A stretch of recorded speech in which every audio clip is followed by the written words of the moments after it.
to order. This is the meeting of the Carson City Library Board of Trustees. Will you please take the roll? Chairperson Knight, Present? Vice Chair Cranston, Present. Trustee Lucas, Trustee Markle, Present. Trustee Nichols. A quorum is present. Thank you. All right, everybody, let's move on to agenda item 2, public comment. Members of the public who wish to address the library board may come forward and speak on any topic that is relative or within the authority of the library board at this time. Do we have anyone who would like to speak in the room? Seeing none. Anybody over the phone? There are no callers on the line at this time. Thank you. Let's move on to agenda item 3, approval of the previous meeting minutes. Has everybody had a chance to review these January minutes? Do we have a motion to approve? I move to approve the minutes as written for the January 27th Library Board of Trustees meeting. Thank you, Trustee Lucas. I'll second. Thank you, Trustee Nichols. I'll third. All in favor? Aye. Aye. Aye. Thank you. Motion passes. Let's move on to agenda item 4, Library Board of Trustees business. Item 4A for possible action. This is discussion and possible action concerning the process for our director's performance appraisal we need to have done, I believe, by June. So we did have a conversation around this previously, and I wanted to have this up here as more of an update for you all as to where we are. I did reach out to City HR. They do have a vendor who does 360 evals, and the questions they run, they're going to run this all through that vendor. So there's no member of staff at the library who would be responsible to make sure the email goes out and to make sure that all the responses are compiled. And I know that had been a concern for some folks. So no, there will not be staff at the library who will be responsible for that. We'll rely on the professionals to do that part and keep it nice and separate so people can share their honest opinions. And I also wanted to just solicit from you all if there were specific pointed questions or areas that you wanted to make sure were on that questionnaire. It's pretty straightforward leadership. What's the communication like? What's the interaction like? And it gives you a scale, like 1 to 5, good, bad, indifferent, whatever, So it's pretty straightforward. But if there's something specific or pointed that you wanted to include, I wanted to give you all an opportunity to add that in. And if not, we can use what has worked for many others. I would imagine that the Human Resources Department is pretty adept in getting questions that cover all the bases. Are there remarks in there too, as well as the number rankings, I would imagine? Yeah, there's an opportunity for comment, yes. Yeah. Mm-hmm. For like free form, free text. Mm-hmm. Yep. And it doesn't take too long to fill out for people? No, I would say, I want to say it's maybe 10 questions or fewer. Most of them are rating. There is an area for comments. So it shouldn't take too much time of a folks' day. The other piece too is that if we can get the email out initially, hopefully maybe end of this month, early next month, that gives like a pretty good chunk of time before we need to compile and bring them in for June. So even if folks want to be extra thoughtful about whether they choose 5 or 6, Sure. we'll hopefully give some weeks to really gather those responses and give folks time to think. Does that sound good? Hi, this is Joy Holt, the Department Business Manager, filling in for Dr. Colgrove. Did you want me to send out a pre-email, for lack of a better phrase, to Warning. let folks know to expect an email from an outside source that they may not recognize? I only ask that because I anticipate that some folks will ask me what it Is is. this real? Is this a scam? Yeah, What is this exactly. thing? Yes. Do I have to do it? Yeah. Yeah. Um, that seems reasonable, Okay. as long as it's, generic enough that it's not attempting to exert any influence over people's responses. Right. You know. Do you want me to Yeah. copy you on it so you'll see what Yeah, was that'd be sent? great. Okay. Please. Do you all want to be copied on it? You can do a blind copy and Okay. Sure. All no right. one reply all. So you'll be informed of what was said, you know. Sound good? Okay. All right. I think I have what I need on that. I can go forward. How about agenda item 4B, discussion and possible action regarding implementation of the Carson City Library Strategic Plan. And I think this is something that came out of the January list. We were looking for like a work list, I think we called it a punch list at one point. So I'll turn this over to Joy Holt. Do you want me to just go through it, or do you all want to ask questions? How would you like to proceed? I'm going to do a little summary and then I'll give us Okay. So, forgive me, I was not here in January, but I did watch the meeting. So, in terms of the first priority goal of operations improvements, you'll see on this document the areas that are Xed are the areas that we've made progress or we've completed that task. So right now, we are in the process of reworking the existing unclassified positions. We have submitted 3 supplementals for reclassifications along with, we actually submitted one as a supplemental and we were advised that it didn't actually need to be a supplemental because we're simply changing the title of the job. We're not actually reclassing it. And that is the programming and outreach position. That will remain in a managerial class. So we don't have to ask, that does not have to go to the Board of Supervisors to be approved. It will have to go through the Internal Finance Committee because that's the process. So we are hoping to replace the Programming and Outreach Coordinator these will be replacing all the unclassified positions. So that, as I just stated about the Programming and Outreach Coordinator, that's the first one that we don't have to reclass. Then we're also going to be replacing one of those management positions with a Workforce Development and Social Services Coordinator. That is our proposal. Most of what you see here, this is a synopsis of the actual document that we submitted to the Board of Supervisors. And going further down the road, it will become a part of the public record. So this is really in response to a significant need that we see, that we have now, and that we see will grow as we move forward. And so this will actually be a reclassification to like a program officer job. The next will be hopefully reclassifying the pre-existing access services manager position with a different unclassified position, which will also be reduced to a program. I shouldn't say reduced, just reclassed to a program officer. And that will be hopefully for a technology coordinator so that we can have someone who can help us untie what I refer to as the Gordian knot of our technology.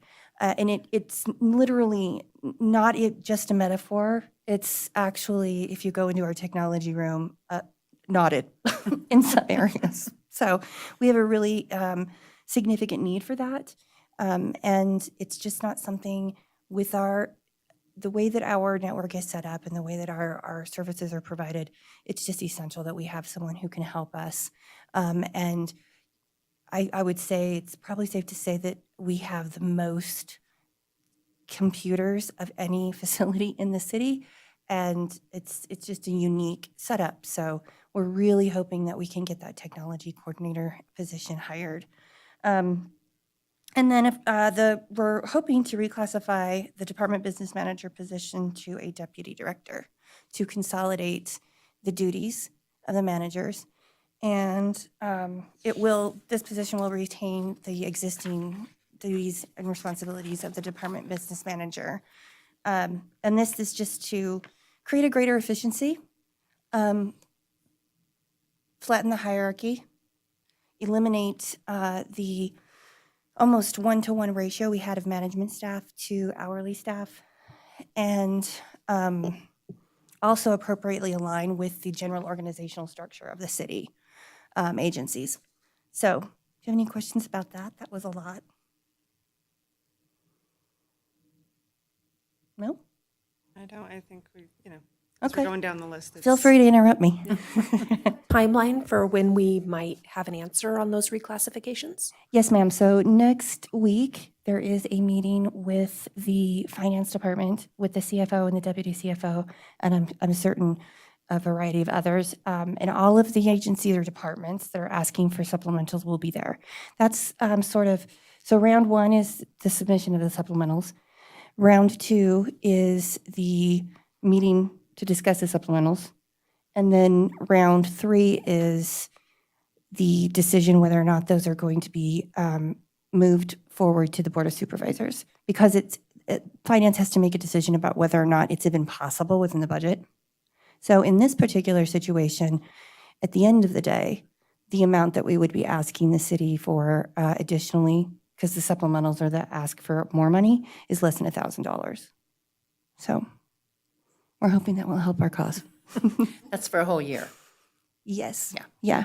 And we won't see, you have to think about that in terms of projections into the future, right? So because it's a little, that impact, sometimes the impact isn't at the onset, but because it's so little, it would be minimally impactful moving forward. So, oh, and also just as a side note, we have hired, I don't know if we had done this at the time that we met last, but we promoted 2 library clerks to library assistants. I think we talk about that later. And we also have a library assistant position that has been closed, and we need to interview for it. So we are going to get to that further, but it seemed pertinent here. So any other questions about that? So I don't think I completely answered that question. Once we're past whether or not the supplementals are going to be put forward to the Board of Supervisors, that's in June, July, because it starts at the beginning of the fiscal year, so June. So all of these changes will be coming down the pike, hopefully if they're approved in June, and then we'll immediately begin hiring, like posting for the positions. So hopefully by the end of the summer, we'll have those changes underway.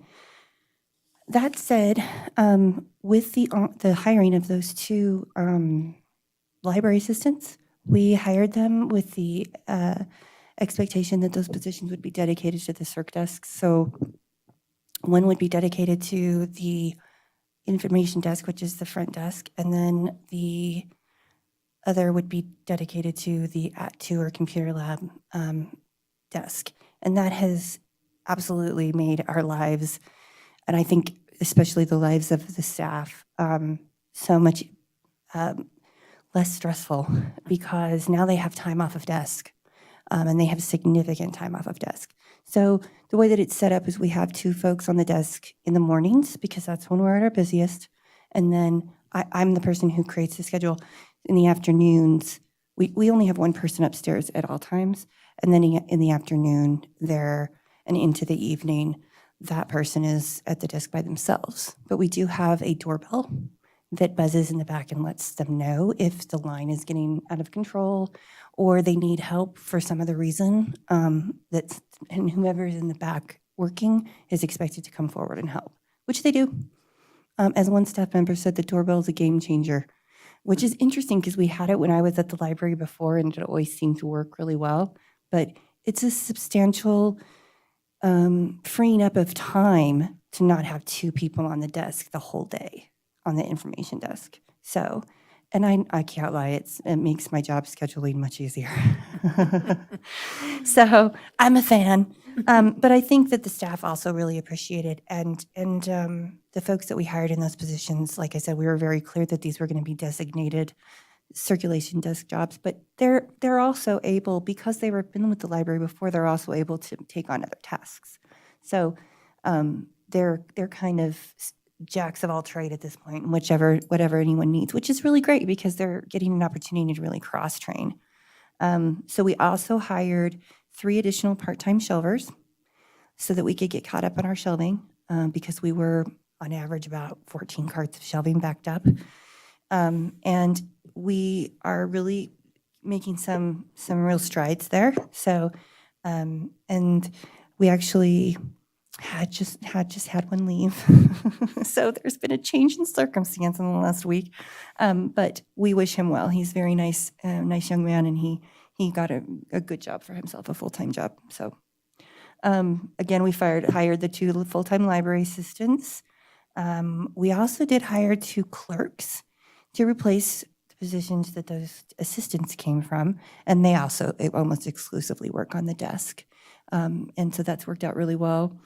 We did promote a library assistant to a vacant senior library assistant position, and that's where the library assistant position that I just mentioned that is closed, that's how that position became available.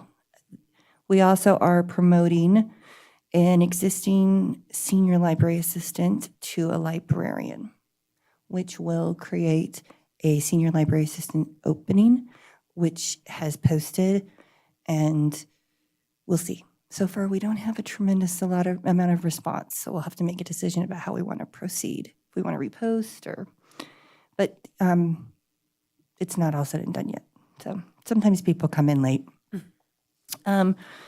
Let's see, we have formed some teams across the departmental units to collaboratively rework our social media. So if you guys are following our social media, hopefully you've seen the changes.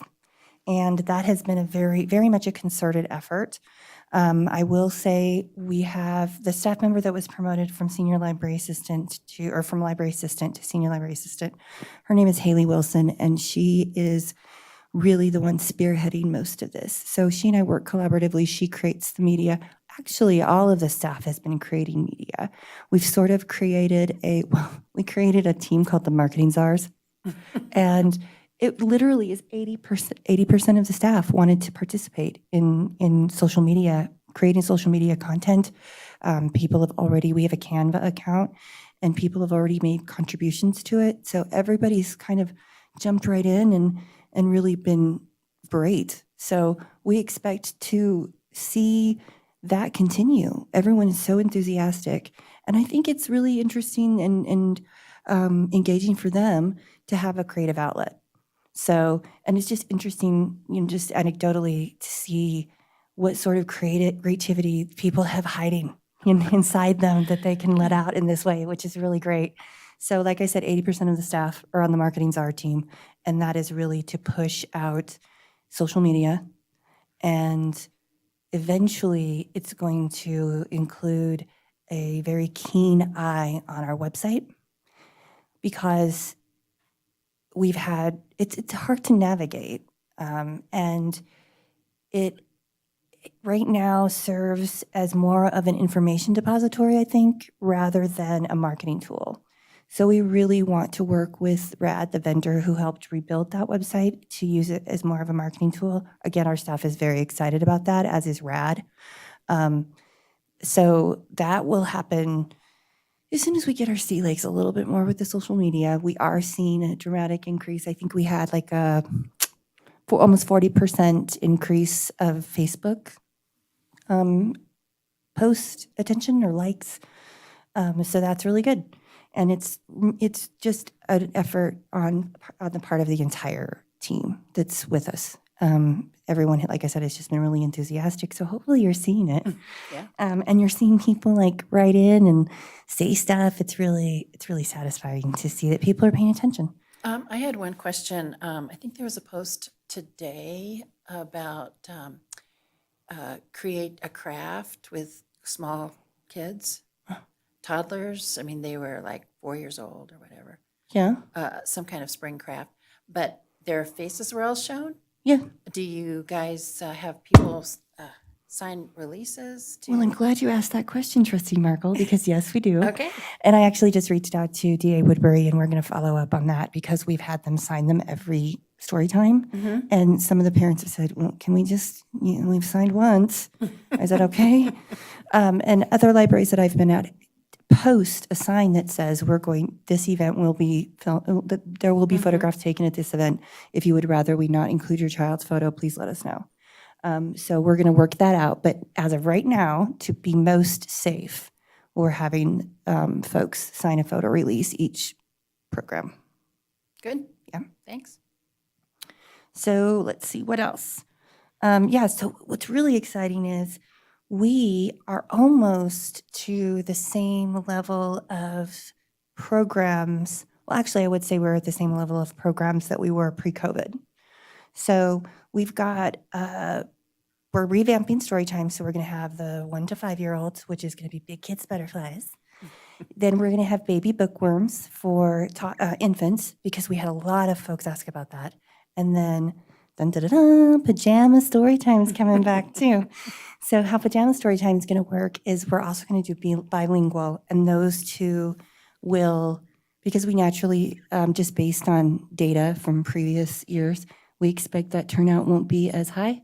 So we're going to switch them off and have them be every 2 weeks. So, one every 2 weeks will be bilingual, following will be pajama story time. The way bilingual is going to work is it's kind of what we've been doing. Myself and Haley Wilson have been doing. Like, we went and did an outreach event at the school at Mark Twain. So we find a book that's in English and Spanish, and I read it in English. She's a Spanish speaker, so she reads it in Spanish so that the kids can make word associations. It's not just for those who better understand Spanish. It's also for the kids who are English speakers to begin hearing Spanish and making word associations as to what things mean. So really, it's an effort towards early childhood language learning. So that's how that's going to continue, and we'll see how it goes. We're going to stay the course with the bilingual story time. I mean, it's just really important. That's an really underserved portion of our population. It's probably, I think, at this point with the new census, 25% of our population. And so we're just going to stay the course with that and just continue to try and get interest. But in terms of the format, and us doing the side-by-side, we'll see how that works. Everything is malleable at this point. And then we also are going to continue to we will continue to engage staff in social media. And that will hopefully help create some interesting content diversity, because of so many different people participating. So I think that'll make it interesting. Let's see. We are still talking about the library card, the 3 library card issue. And that's a large conversation that we've been talking about for quite some time, and we really just we are continuing to have that with staff. It's something that I think is just, some people really it's divided. I would say it's a divisive issue. I don't know that anyone feels passionately divided by it, but some really see the need for it and want to keep it. Others are like, let's get rid of it. So it's just something that we have to be mindful of and continue to have that conversation. But at some point, we are going to have to make a decision. And Dr. Colgrove and I are very cognizant of that. He might have actually put a timeline on that. It doesn't look like he did. But I think, I expect that naturally that will be something that we'll be talking about here, since I believe the birth of this conversation was at one of these meetings. When I first began, I was the one lurking out on the phone when that conversation first took place 1.5 years ago. So that's where we're at with that. One of the ways or things that our staff have expressed some real interest in is our reinstatement of guest passes for computer usage for people who are one-time users. So what we've done in the past is we've asked them to sign up for an internet card, but there are people that come in who are here just traveling through who need to print something, and we've just not given them guest passes. But our system is we're absolutely capable of doing it. So it would be most convenient probably Does that for the require a user. change to your policy, or is that something you can just do procedurally? I beg your pardon? Is that something that requires a change to your current policy? No. So you could just, handle it procedurally among staff or? Yeah, I will double check on that, but I can't think of anything off the top of my head that would require, because it's really how we choose to proceed, not necessarily how, Policymaker? yeah, it's not really a policy. Yeah. Our policy is to provide access, and how we do that is ultimately, our choice, right? How we execute. And the guest pass would be there. It would be minimal. So, but the reaction that we get from folks who want that would be best served by a guest pass is generally not friendly when they have to fill out paperwork and they don't live here. And it's not, and it's that piece of it is secondary to the fact that it causes an inconvenience for the user. And they have no interest in checking out materials. They need to print something, usually. Isn't this something that's available, like, I know at the state library was through Envisionware? Envisionware? Yes. Yeah, it's the same thing? where Yeah, it's the you exact just same thing. Print, you just choose the button that says guest pass, and prints it Yeah, out. exactly. So was there a reason it was stopped? Was it done previously or just never done?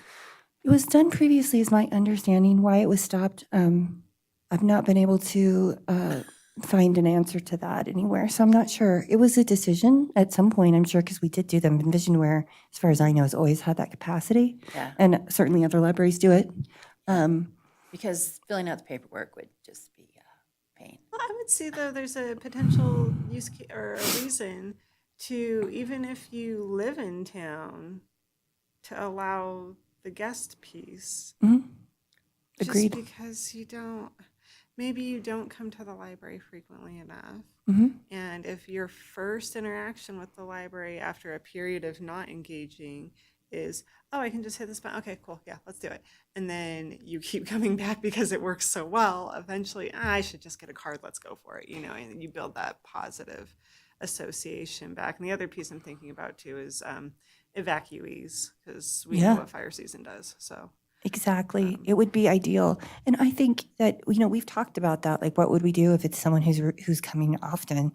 We have enough rapport with them that because they're coming to us and wanting the guest pass, at some point we could use our best judgment and say, would you rather just get a card? Yeah. It's free. And I can't imagine that people would go, yeah, you're no, I want to have to keep coming up to you and asking for this, even though I'm here every day. So, Jen? Yeah. Sorry. no. I guess I don't understand because other places can do this. So let's say I'm traveling through or whatever, and I need some stuff printed. Why can't I go to the library, go up to the desk and explain that? And the library have like what I call a dummy card. So you don't give them a guest pass so they don't check something out, just a dummy card and walk over to the printer and swipe it and let them print. We could do that. I think that would be But- the easiest, no paperwork, and then like you said, if they're coming in multiple times, then ask them to get a card. The reason we don't do that is because the guest pass allows us to generate statistics. So can you have a generic guest pass again, so the staff just walks over and swipes it, gets it going for them, and then they can print and leave, and you'd still have statistics. How many times is this guest pass being used? That is not as easy to generate as it would be. And I have to look into how we would do that. It's much easier to generate guest passes from the system that we use. So, because if I'm understanding you correctly, you're suggesting that we have a card, and we use that single card number for folks who just want to come in and print, and they need that to get into the computer to do that. Yes. Right? Yes. I mean, we could do that, but again, we pay for this service that provides us the ability to do these guest passes. So that's another thing to consider, is that we pay for this service in addition to many other things that are associated with it. So yeah, that's not about, I mean, that's definitely worth considering. Did you have something to say? Yeah, I just, thinking about the guest pass, like at the state library, we used it to allow people to use the computer, not just, and by using the computer, they could print. So perhaps the sticking point in the past has been, you haven't wanted to give the guest pass, which only lasts for 2 hours usually. to people just coming in off the street every day to use the computer. Mhm. So how do you monitor the use of the computers when people, do they have to have a card to use the computers? And right now, Yeah, yeah, they have an internet-only have card. an they're going- internet-only Mhm. card. Or they may have a regular card. But in the instance where they come in and they just want to get onto the computer, they fill out they fill out an application for an internet-only card. It's the same as the full card application, but there's just one section you have to fill out, and that enables folks to get an internet-only card without an address. So, They don't have to show their driver's license or anything? no, Okay, yeah, because sometimes they don't have IDs.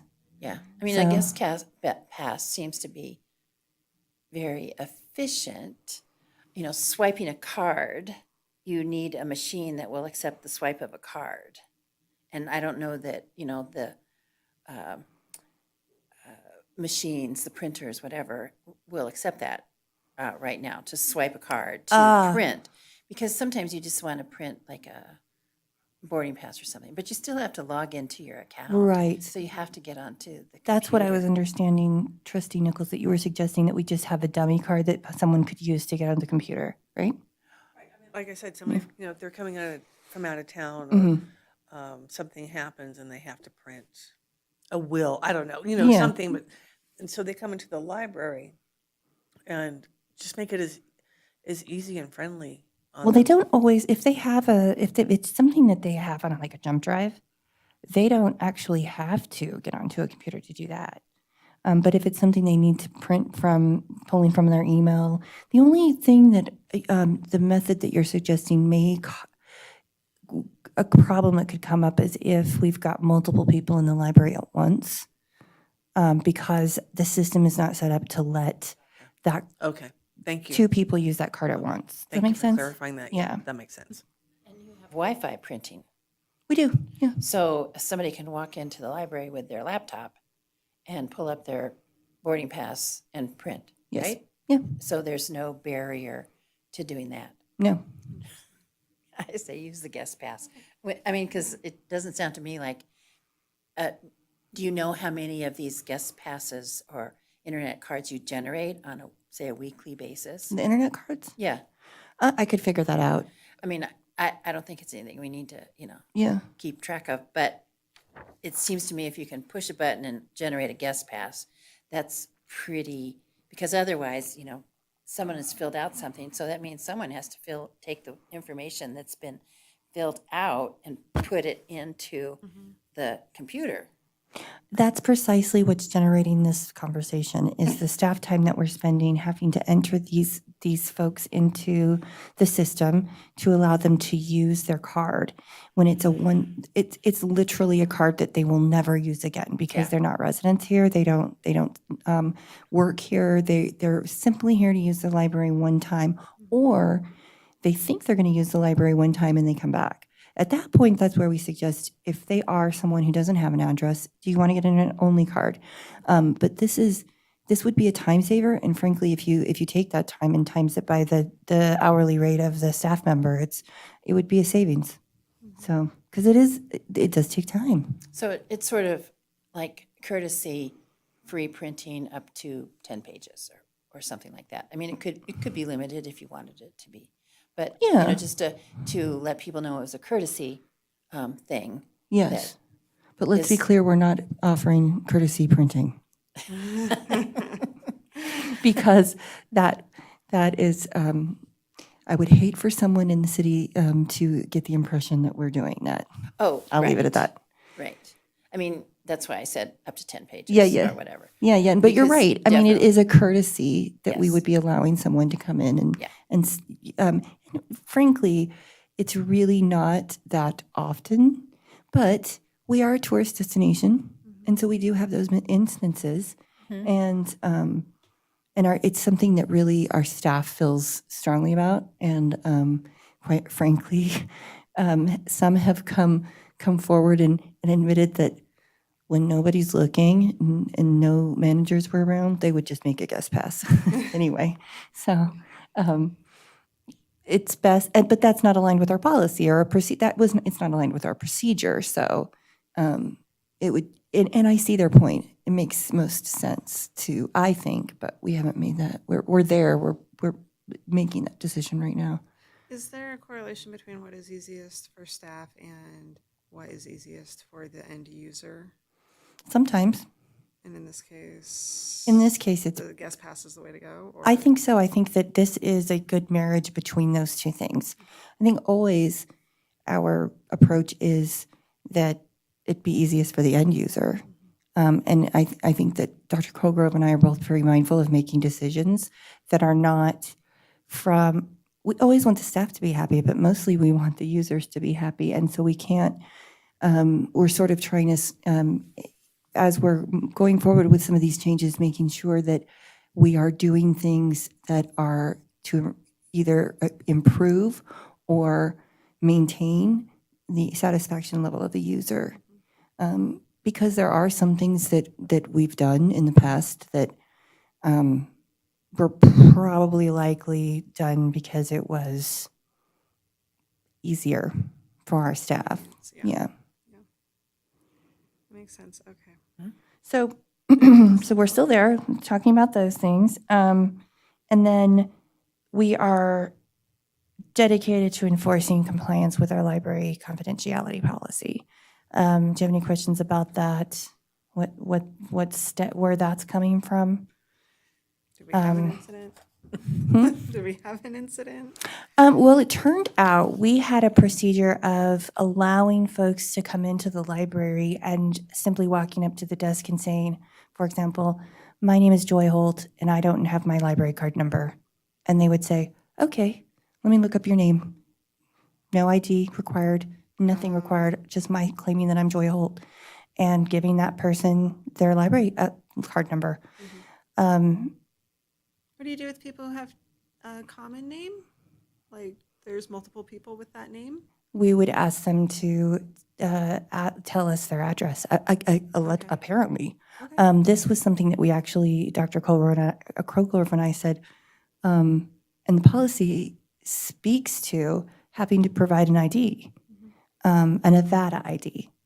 So, or, if they happen to be some sort of photo ID that identifies who they are, because it would be very simple. Like my example that I stated when we were talking with this about this with the staff is my sister at one point could have absolutely imitated me. She would have known everything that they would have needed to know. And it's just risky because sometimes people will act nefariously. And we just have to this is an effort to protect our users' confidentiality that we weren't necessarily. I would say that would be an example of making a decision for a process that made it easier for us, because sometimes people are not happy that they have to show an ID, but mostly they understand that we're trying to protect their confidentiality. Does that make sense? Good, yeah. Okay. So we're also always striving to increase the number of library users, and we really want to see that number go up by at least 20% by 2023.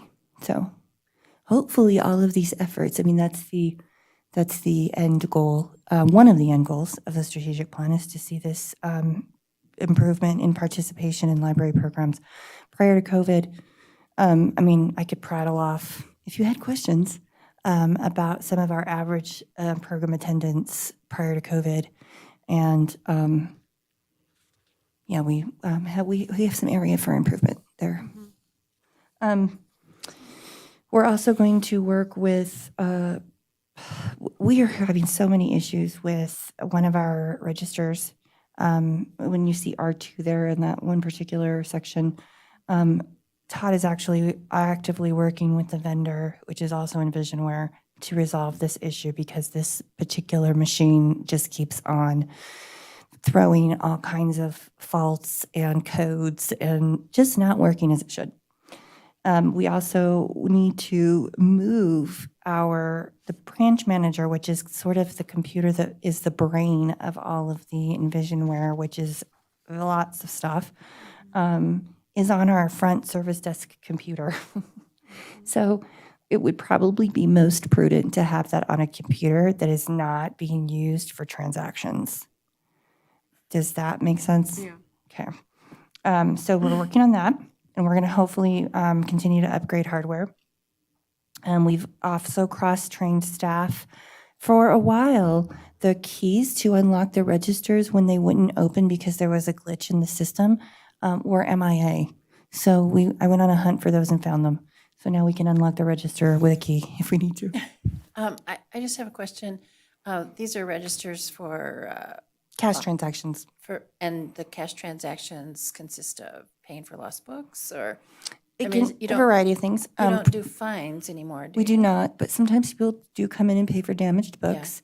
Sometimes they buy headphones, Oh, headphones. card replacement. Sometimes they make a donation. Typically, it's right now it's typically printing fees because our coin machine does not have the capacity to take a larger than $5 bill. So if someone comes in and they have printing costs for $15, they can't exchange, and they only have, a 10 and 5, that 10, we have no means to give them the coins that they need. Plus, it's hard to beat the machine's timing. I mean, you're really putting coins in there fast. I don't know that you could do it with $15 worth of coins. So what we do is we charge them for the fines in their card. That essentially places a block on their card usage until they've settled that expense. So what they'll do is they'll go downstairs, they'll pay for that printing cost, and then come back upstairs, so we know they've paid for it, and do their print job. Because there's a way for us to override the vending charge so that they can do a large print job like that. And so that's right now where a lot of the transactions are coming from. And we've looked into replacing the coin machine. They're quite expensive, but it's in the back of our minds. It's a grand. It's a grand. Oh, no. It would be nice if it was.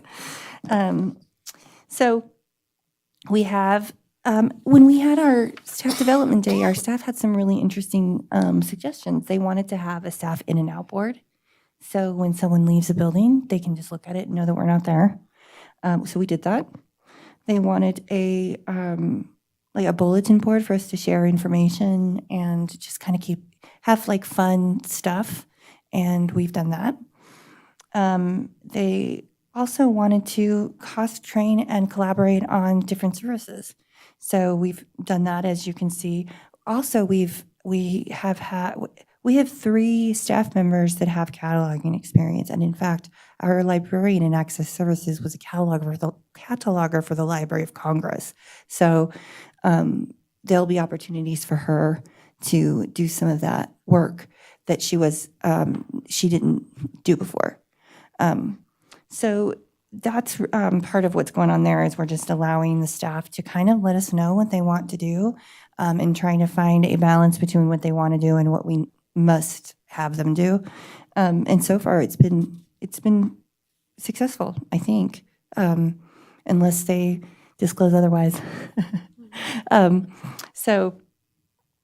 We also, the staff wanted to have an after-hours all-staff book club. And so we've done that. We've had four book clubs.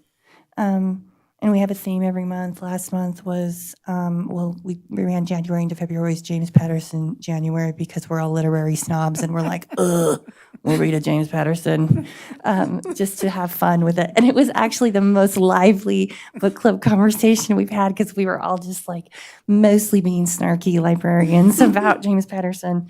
What book did you read? I read Murder House.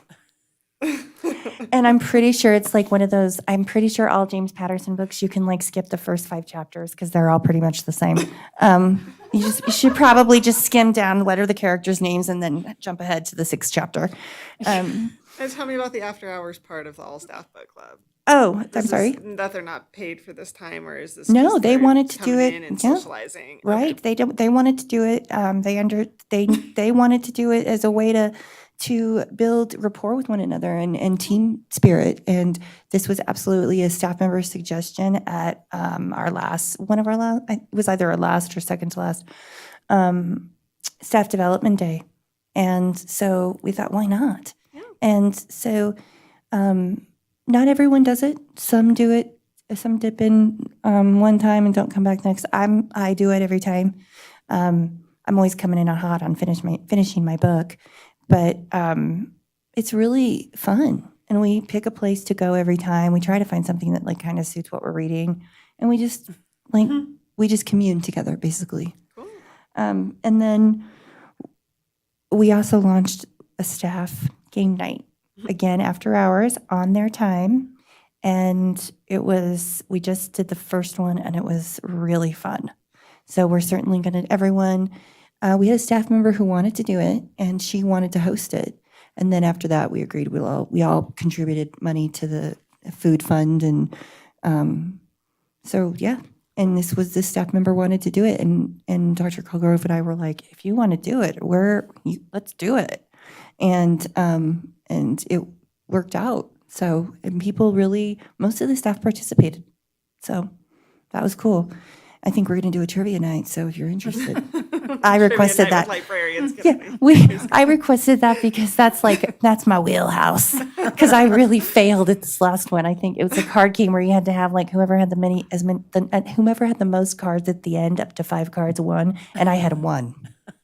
The whole rest of my team or players had 4. So I failed miserably. So I was like, can we do trivia so I can redeem myself? It's an old board game. I can't remember the name of it now, but it's like Trivia Pursuit, but it's just for books if you want to borrow it. Oh, yes. Just for books. Oh, that would be Yes. fun. Yes. Well, one of the things that we discovered, Anna Curlin, our librarian, she has twins, and they're 15, and they're awesome. They are part of our teen library council. They volunteer, so she brought them to game night, and we discovered because her table of game was apples to apples, and then we played a similar game to apples to apples, but it wasn't that. And we discovered that her children are not familiar with certain actors. Like they didn't know who Cary Grant was. They didn't know who Alfred Hitchcock was. We were all like, fail, Anna. We need to have a classics movie night so your children can have more culture. So it was really fun. And, they were like, I forget who we were talking about. I think it was Cary Grant. And they were like, well, we're only 15. And I was like, Cary Grant was long in the tooth when I was born. So that's no excuse to not know. What else have we got going? Our staff, I think, has become visibly more customer service oriented. How do you measure that? Huh? How do you measure that? Observation. Yeah. And feedback from them. And just seeing them feel, I think, more comfort. I'm not sure why. I think encouragement that no one expects perfection. And just, I think, always reiterating and reinforcing the user experience. I think also it's just, but most clear to your question is observation. What do you observe them do, though? Are we spending more time? Yes, and yes. I think With spending interactions? Yeah, like how- spending more time Yes. with the customer, more actual interaction with the customer, and doing soft handoffs, like walking the person to the book that they're asking for, rather than staying at the desk and pointing out where it is. And that's been something that Dr. Colgrove and I have worked on with the staff. Also, when they're out on the floor for like our shelvers, for example, having the confidence to have a conversation with the library or with the public, and when someone says, hey, can you tell me about a book? Not to feel too nervous to say, I can't actually, but let me go find someone who does read mysteries and can kind of guide you. So I just think that there's just this is my perspective and sense of the environment. It seems much more relaxed. And we actually have received feedback from multiple staff members, not all, but many, that they feel that the morale has improved. So that's really good to hear, because I think that is really what is generating this observationally greater emphasis on customer service. And I also think we've just been really encouraging of feeling empowered to engage with folks that are housing insecure, and not to be afraid of having to also have a conversation with someone who is sleeping in the library, for example. And I think that that's improved. I think our customers appreciate that. And I also think those who are the ones that we're having to tell not to sleep appreciate us just being very clear with them. Like, this is the rule, and we're just working on being consistent with the process. So, but yeah, I think mostly it's been through observation, and then feedback also from staff saying they feel more comfortable engaging with patrons. So that's good. Are you getting any feedback from patrons, though? I mean, it's one thing for the staff to say, hey, we're doing really good customer service. I mean, I can Yeah. tell you I'm doing really great with numbers at work. Doesn't mean it's true. Yeah. You know, We are actually. that's good. Yeah. Because I know I went in there, this was pre-COVID, but Yeah. I'll never forget when I went in there and I wanted to ask a live human being a question about books. Mhm. I didn't want to Google it. I know how to Google it. I didn't want, Yeah. and I walked into the library and I walked up to the girl at the desk and I said, okay, I'm really old school when it comes to horror. I don't know any new horror. And I'm wondering, Oh, gosh. who are the new horror authors? Yeah. Right? Like, what do you have that'd be really good? And her eyes, and she was nice. I don't want to say she wasn't nice, but her eyes got really big and she goes, have you Googled that? Oh, no. That's So- too bad, because we especially now have some diehard horror fans. Well, it would be nice if she had the confidence or had the direction to go, I don't read horror myself, so I don't know. And I'm not, haven't shelved anything that I can think of in a while. But let me go ask somebody in the back or, Well, and or we ask actually somebody have a that's- service called Novelist, that's what its primary purpose is to help you find, be able to provide readers advisory on subjects that you don't know about. But also it would have been, that's what I would have done. I said, I don't read horror, but Right. but there's also, there's several different ways that you can find that information that is pretty standard in the library world that we could have used, Right. I mean, rather than suggesting Google. So I get what you're saying. yeah. I mean, even if she'd walked me over to the Yeah. computer and said, I don't read horror, but again, let me show you what our computer can do and type in horror and then look at the publishing dates and stand Yeah. there with me and point that out to me. Like, here's the publishing dates. And I'm sorry, I don't read horror, but here's, Yeah. this can tell you what we have. I mean, it would be I was hoping actually she would find somebody who read horror because I wanted to have, that kind Yeah, of well, that's interaction and too get a bad, because we have some that recommendation. are like, that's Well, exclusively you know what they what? I read. might just go in there Yeah, pretty soon. you should, because Haley Wilson, who I've mentioned before, our social media gal, she is all about the horror. So Again, when you say customer service, I just want to be clear that we're engaging with customers. Yeah, and we've you're getting actu- feedback from them. we've received feedback in writing. We've received feedback where they've told the staff to let Todd and I know. And people have been really receptive and gone out of their way to give good feedback, especially when we've been helping them with ID Me, because it's been just so frustrating for folks who are trying to get benefits. And I actually myself have gotten thank you notes from folks. Not recently, because I'm not on the desk as much, but when I was on Act 2, I was getting thank you notes, which I think is so nice to have it in writing. So yeah, we've gotten, it's not just me. Others have gotten really positive feedback. Okay, thank And you. people will also write into our Ask a Librarian to let us know, just to say on the Ask a Librarian, this person was really great. So yeah, we've gotten some really good feedback. Oh, good. Yeah. So, and I mean, I think people seem happy, but it's the library. Maybe they're just happy to be in the library. But yeah, it's not just based on observation. It's also customers letting us know. Thank you for clarifying that. So we used to have all these newsletters that we sent out, and we've consolidated them into one newsletter. So that's been very well received.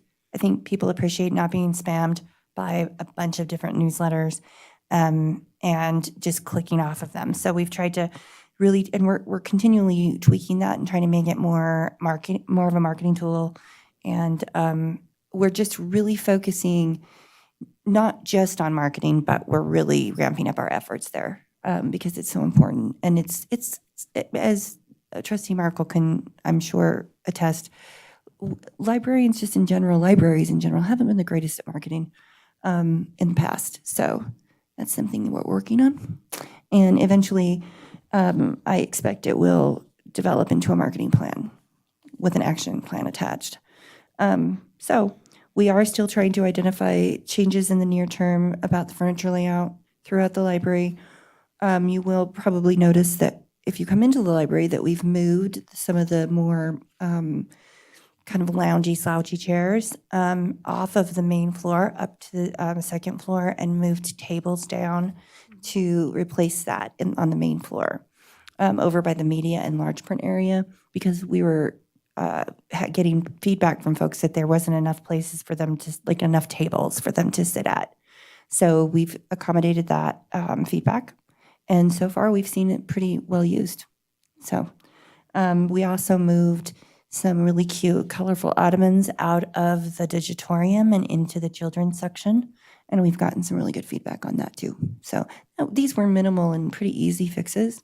And we also learned recently that we have some old furniture. Well, it's not really old. It's just we weren't using it. That's in a storage facility somewhere in the city. So we're going to go at some point check that out and see what we can. I think there's some high top tables and stuff, so we can provide some more sitting area for study. Because we feel like those slouchy chairs aren't necessarily the most comfortable. They're not necessarily what you want to like sit in. And those were that's the place that we were most having to wake people up. So, but at the end of the day, it's not so much about waking them up as not having chairs that are comfortable and conducive to the work that people want to come to the library and do, where there weren't enough tables for someone to like set up a computer.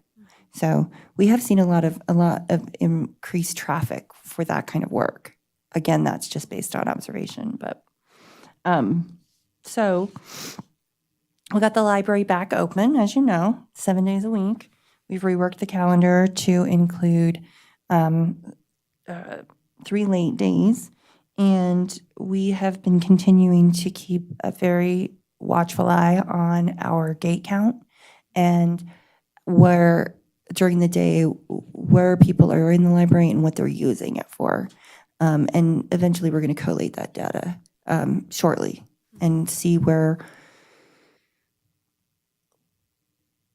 to get a greater sense of what hours we actually need to be open. Isn't it to suggest that we should be open less hours or more hours? But maybe.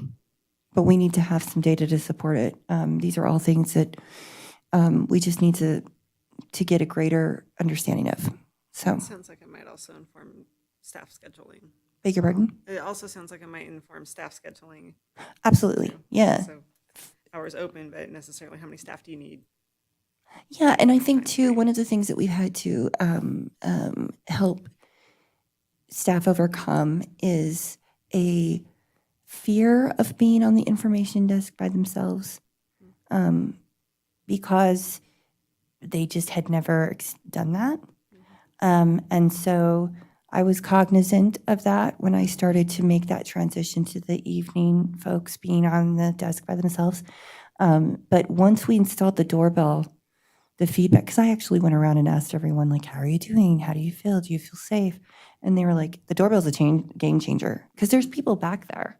And then at the end of the night at closure, everyone comes out and helps make sure people aren't in corners and things like that. So, but that was definitely something that some staff members were really apprehensive about because they'd never experienced it.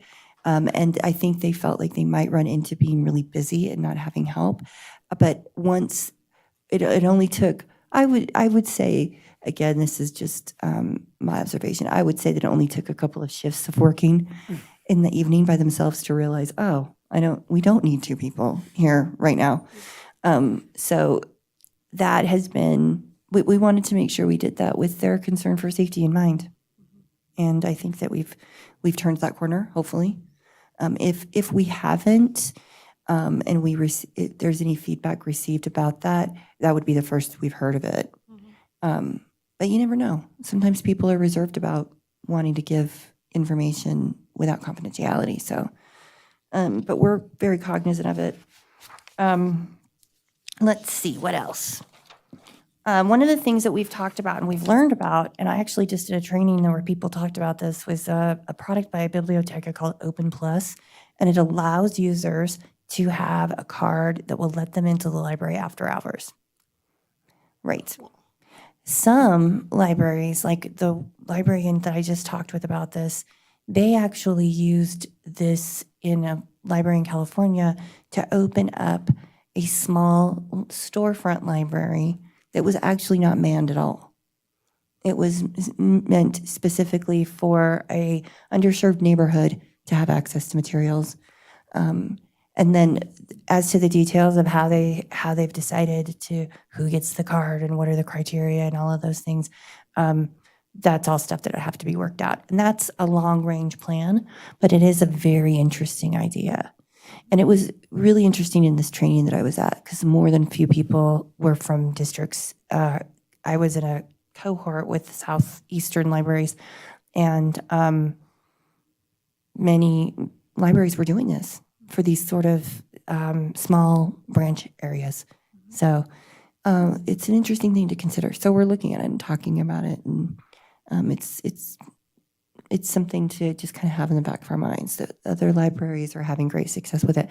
And how this first landed on our radar was a librarian that we met who was here for Arcel from Redding, California, or not Redding, Red Bluff, which is a very comparable size to our community here and similar demographics, and they've had incredible success with it. So, and that to me was important because I thought, well, if this is somewhere, in a very populated urban area, then we're not really getting a sense of how it would work for our community. So we have, I guess the long and the short of it is we have people we could contact to get a real solid sense of how it works in practice, rather than the vendor just telling us, oh yeah, it's going to be fantastic. It's great. There's never a problem. So that's one thing we're talking about. We've opened the Add2 Digital Learning Center. We've continued to abide by social distancing requirements, and I think that users actually appreciate that. We've had some feedback from users. We haven't had any complaints.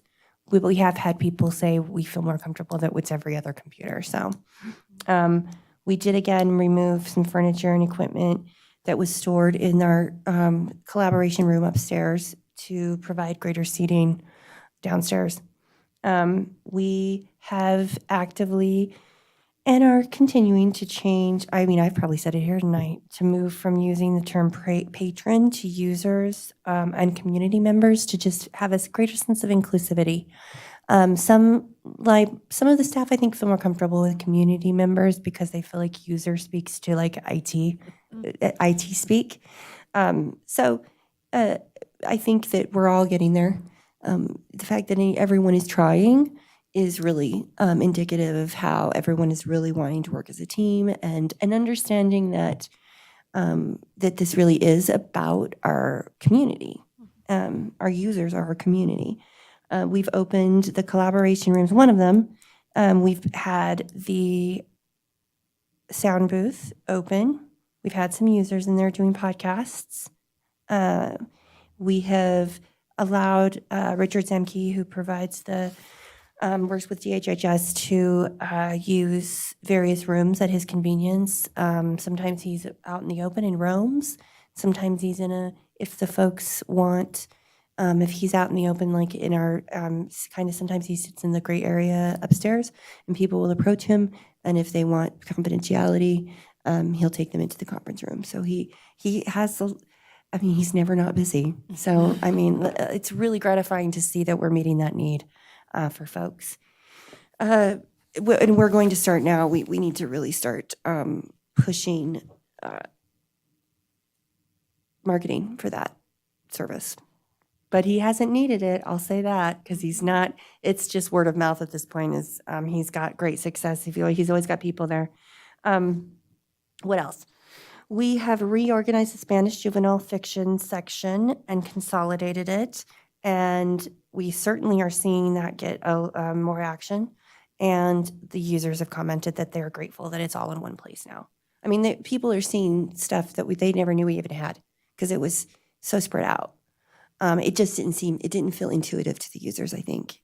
It didn't feel intuitive to me, so maybe I'm just, I'm projecting that onto the users. But that was another suggestion by our staff. Our staff were the ones that said, maybe, could we do this? Because they saw the need for it. So a lot of these changes have been the staff coming to Todd and I and saying, we have this, like we created a suggestion box. I don't know if we put that in here, and we've been taking those suggestions really seriously.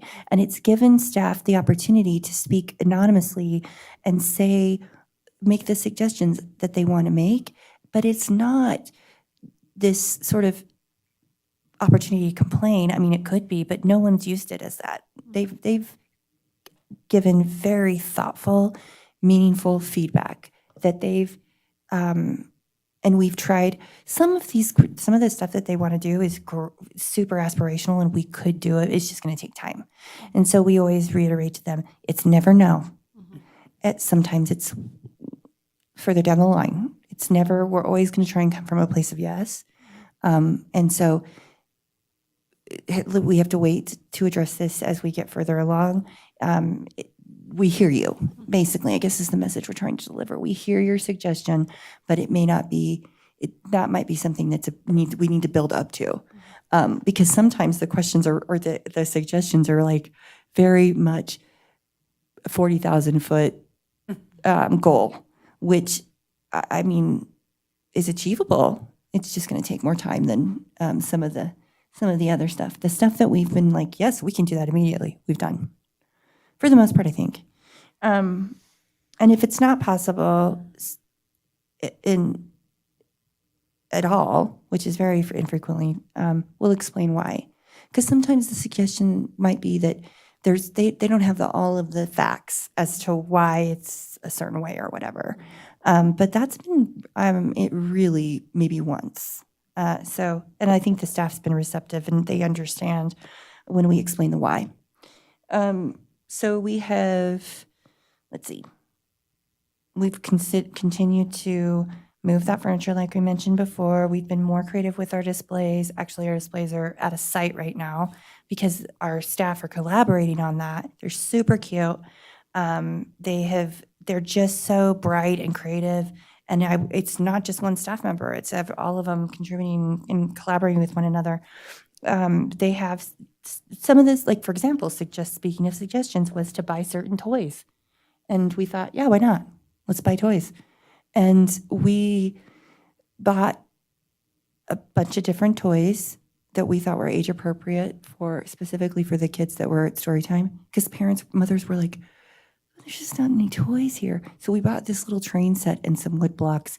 And the response was amazing. So we're like, let's buy some other stuff. And today every single thing we bought was being used after story time. So that was a staff suggestion. And yeah, we did it. Actually, we have some really old blocks that were gross. And the staff was like, these are really gross. But honest kids, the 15-year-old twins who were fantastic, were like, we'll clean them. So we still have those too. We also bought a little table and chairs. I don't know if you've been to the library, but we bought a little kiddo-sized table and chair that are super cute, and the kids love it. And we've had parents say, we're so glad that you're investing in the children's area and buying these things. And it's been, the ROI is so far exceeds the actual expense. So well worth it. And we're always, we're going to continue to do that. In the grand scheme, these are not expensive things to do. So let's see. We've got LED light strips on our checkout stations now, so we can identify them. Like, we can tell the person who's having problems, like, are you on the green one? And they can be like, yes, I'm on the green one. The green one wasn't working. So that's what's new there. We figured out, and we've cross-trained staff in the operation and the updating of the external digital marquee sign. We have multiple staff members who can do it now. We've implemented publicly available computers on the main floor. So if we have to shut down the second floor for any reason, we haven't eliminated the possibility that users can use computers, because the computers downstairs, we've made them accessible. We can switch off between youth only and adult usage. And so we've done that so that if we do have to shut down at 2, we can accommodate users. It's not as many computers, but I think people have mostly been happy with that solution. We also, again, are doing every hour walkthroughs just to check for safety, looking outside to make sure people are not sleeping on the lawn, sleeping on the benches, smoking. We've had a lot of folks sleeping and smoking, and users have complained. We've actually had there was a Facebook dialogue about the smoking. And so we've just had to be consistent about it. We are going to have signs put up saying you can go smoke in our designated area, because right now it says 25 feet. But as we've become more consistent with it, they've been, the folks that are smoking have been much more receptive. And I think we have a pretty good rapport with them. One of them, I just had an interaction with them, and I said, I was like, you can't smoke out here. You know this. And he was like, okay. And he wandered away. So we just have to be consistent and let them know, because people are tired of what was happening is people were loitering outside by the book lockers, because there's that little alcove, and just blowing their smoke into the library. Also, I'm not sure if you're aware that we've had fire trucks called 3 times from users smoking marijuana in our bathroom. And I've also had to go up and clean. I had to go into the men's room and clean up marijuana residue from people rolling or smoking in our bathroom. So we actually did have to temporary trespass a gentleman that we were finally able to get on camera as leaving the men's room at the exact time the alarm went off. So we've never been able, we've wandered and we've not caught them with the substance in hand. It's always been afterward that we've gone in. It's like, woo, somebody was in here doing something they shouldn't be doing. But I have caught people also smoking marijuana outside on the lawn, and I've had to, tell them to leave. So just the other day, a gentleman was smoking. And I went out and said, I'm sorry, you can't smoke here. And he said, smoke what? And he had a joint in his mouth. And I said, your joint. You can't smoke that here. So, Good for you. So, All right. what's next? So yeah, I'll start speeding through this. Am I taking forever? Gets Yes. through, Okay, so yeah, Goal some of 3 this we've maybe. already talked about. Yep. The priority goal 3, services, programs, and resources. Like I said, we are now at the average for storytime attendance that we were at prior to COVID, and we have actually exceeded the average for off-the-shelf book club attendance. So, Nice. and that's with half staff. And not just half staff, but the prep time. We formerly, I don't know the average of prep time, but we did have approximately 7 to 8 people working on each program development. And right now we've got 2 or 3. So our staff have really stepped up to the plate and just been super productive. Bilingual story time's coming back, pajama story time. We are working on doing a virtual participation hybrid for off the shelf. Most of the attendees really want to do it in person, but we have a few that have given feedback they'd like to do it virtually. We are also trying to, do some virtual story time by this summer, and we'll see how that goes. And then we still have 5 new computer workstations we've received. We purchased those as part of a match that the Friends provided. The computers are here, but we really need to get someone who knows technology well to help us get these. We don't want to set them up now. Just to redo the work. Exactly. I I mean, get we that. really want to untie the Gordian knot to some extent before we get them set up so that they're not contributing to the Gordian knot when hopefully we get a technology person. Does that make sense? I mean, that's the logic there. So we're playing a long game with those computers, but we have them. And we're also trying to develop a 5-year replacement schedule, like any place would have. But the onus is on us to create that because this is our equipment. It is not owned by the city, so we have to have our own replacement schedule, which would be super advantageous for us because then we could have a better idea of where we need to budget. Going into each fiscal year, we can say, okay, this year we're going to have to buy this many computers because this many are going to die. Right now, we replace them when they die. So, let's see, we've been working with the Nevada Library Cooperative to fix some really long-term outstanding issues.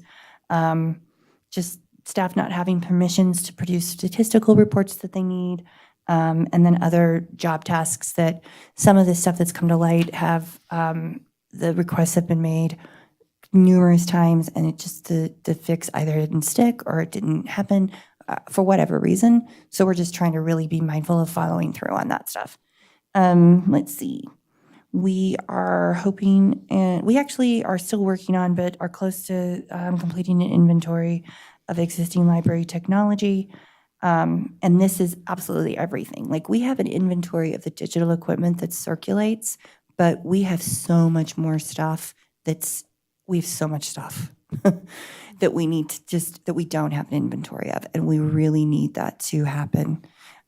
So again, the onus is on us to do that, and we're hoping a technology coordinator can help us with that.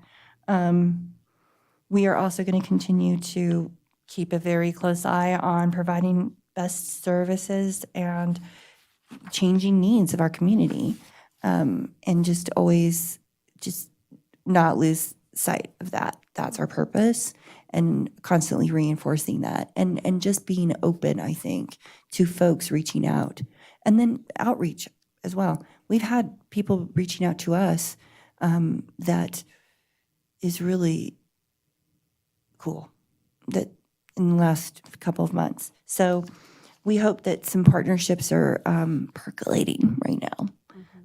We're going to continue to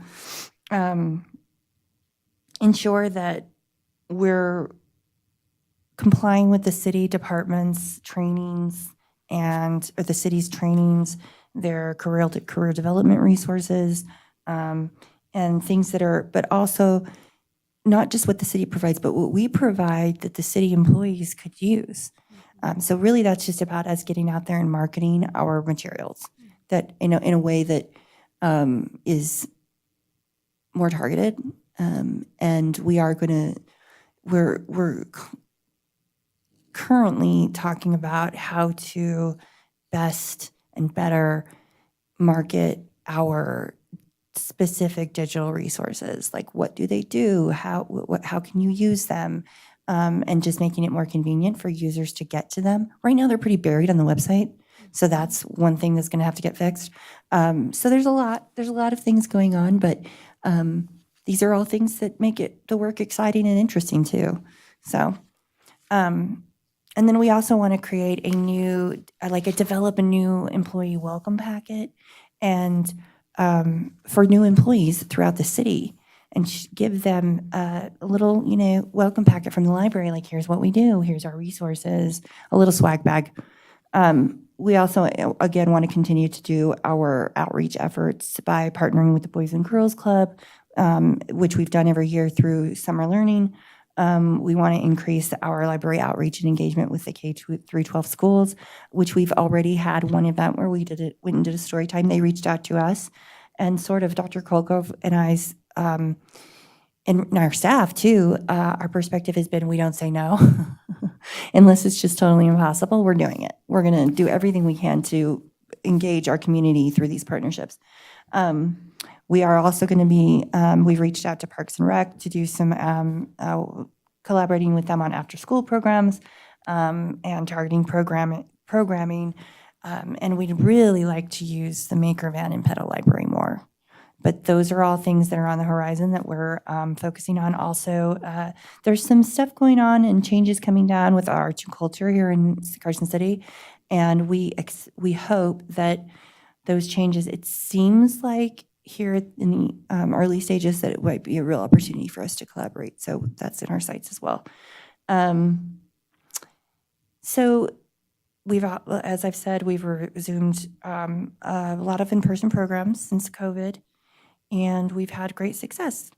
And everyone's participating. So all the librarians or all of the staff from every department that we had before, which they've sort of been dismantled, with the dismantling of those silos, it has come a real collaborative effort. So I'm going to skip over some of this. We've got Lego Club still coming. That's a great success.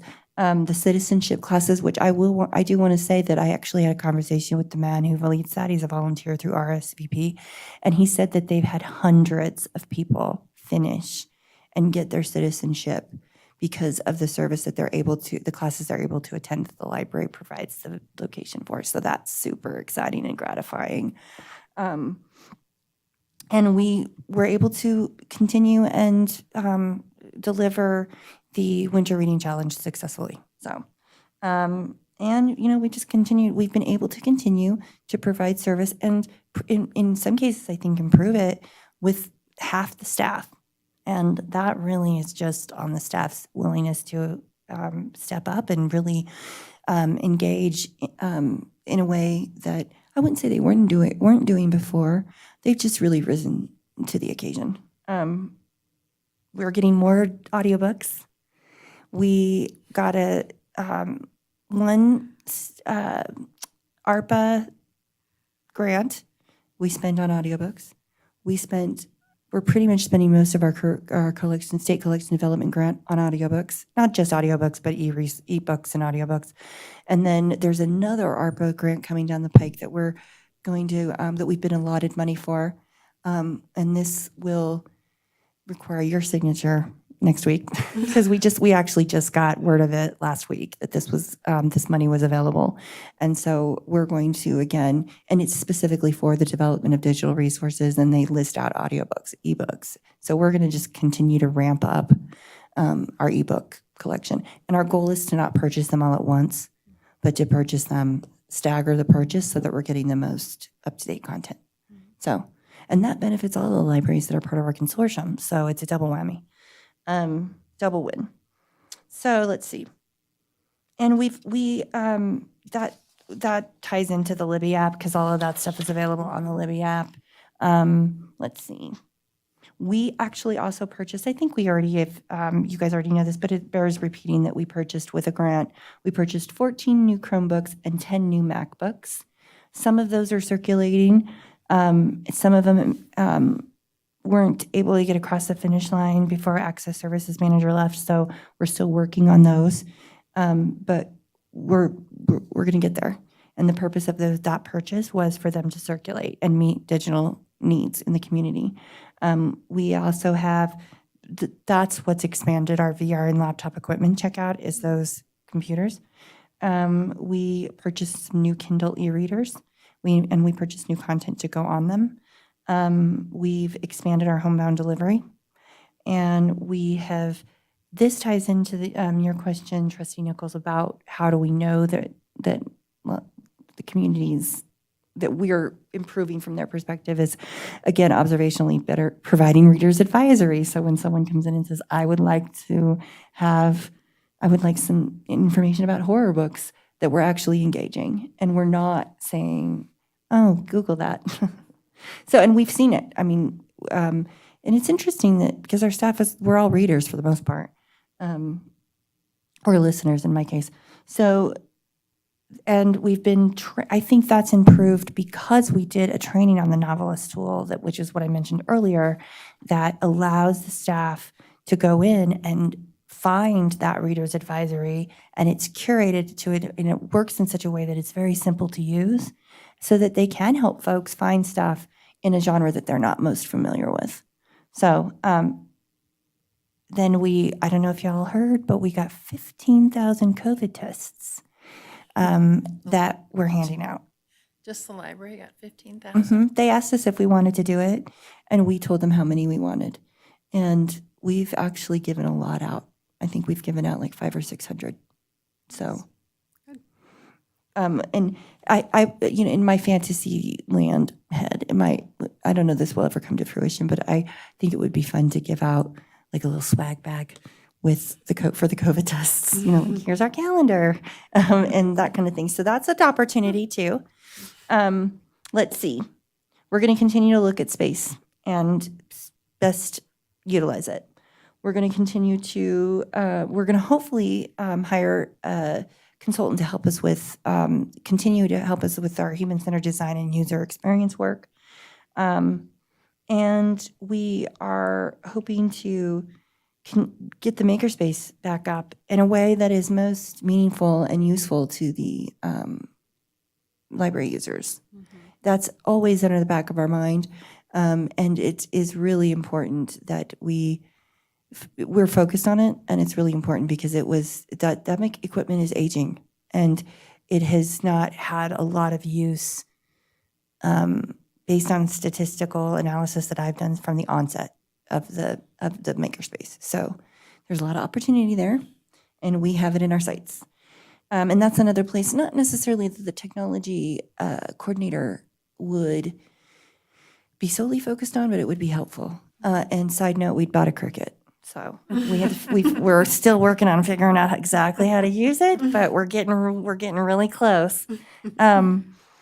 Let's see, we've completed the library edge assessment. I would say that it's valuable. However, I think we do have a really good eye on where our weaknesses are. And that's how we know that marketing is one of the areas that we really need to work on. And so although the library edge assessment that was provided through grant money awarded to the library cooperative, it wasn't probably as fruitful for us as it was for others within the consortium, because we had really, I think, pretty keen eyes on what we knew where we needed the most work. But the good news is that edge assessment validated that. I mean, it supported what our analysis came up with. We did get the new RFID gates, which is addressing a very long-standing security issue that came to light. They hadn't been working, I think, since, I don't know, a while, but we didn't know that they weren't working. So now that's fixed, and they work like they're working very well. They look good. Yeah, they do look good. They're nice and shiny. We've got the community reads. First let me skip this. We've been really just trying to organize our stuff. We have a lot of stuff. So we're going to really try and do some stuff to get that stuff used. It's not that uncommon in public libraries for the programming department to accumulate a lot of stuff. So we're there, and it's all stuff that can be used. So we're going to purge that stuff by using it, hopefully. And then we've got the community reads coming up. That's a yearly program that we do. We purchase 50 books typically. We also purchase Overdrive and audiobooks and ebooks. This year's book is called The Soul of an Octopus. It's a nonfiction book, but it's really interesting. And we purposely picked it to tie in with the theme of summer learning, which is oceans of possibilities. So we're sort of trying to lay the groundwork for that idea. And the staff has some really awesome ideas about summer learning. We're about to have a similar meeting to the social media or the marketing czars group and see who wants to do this.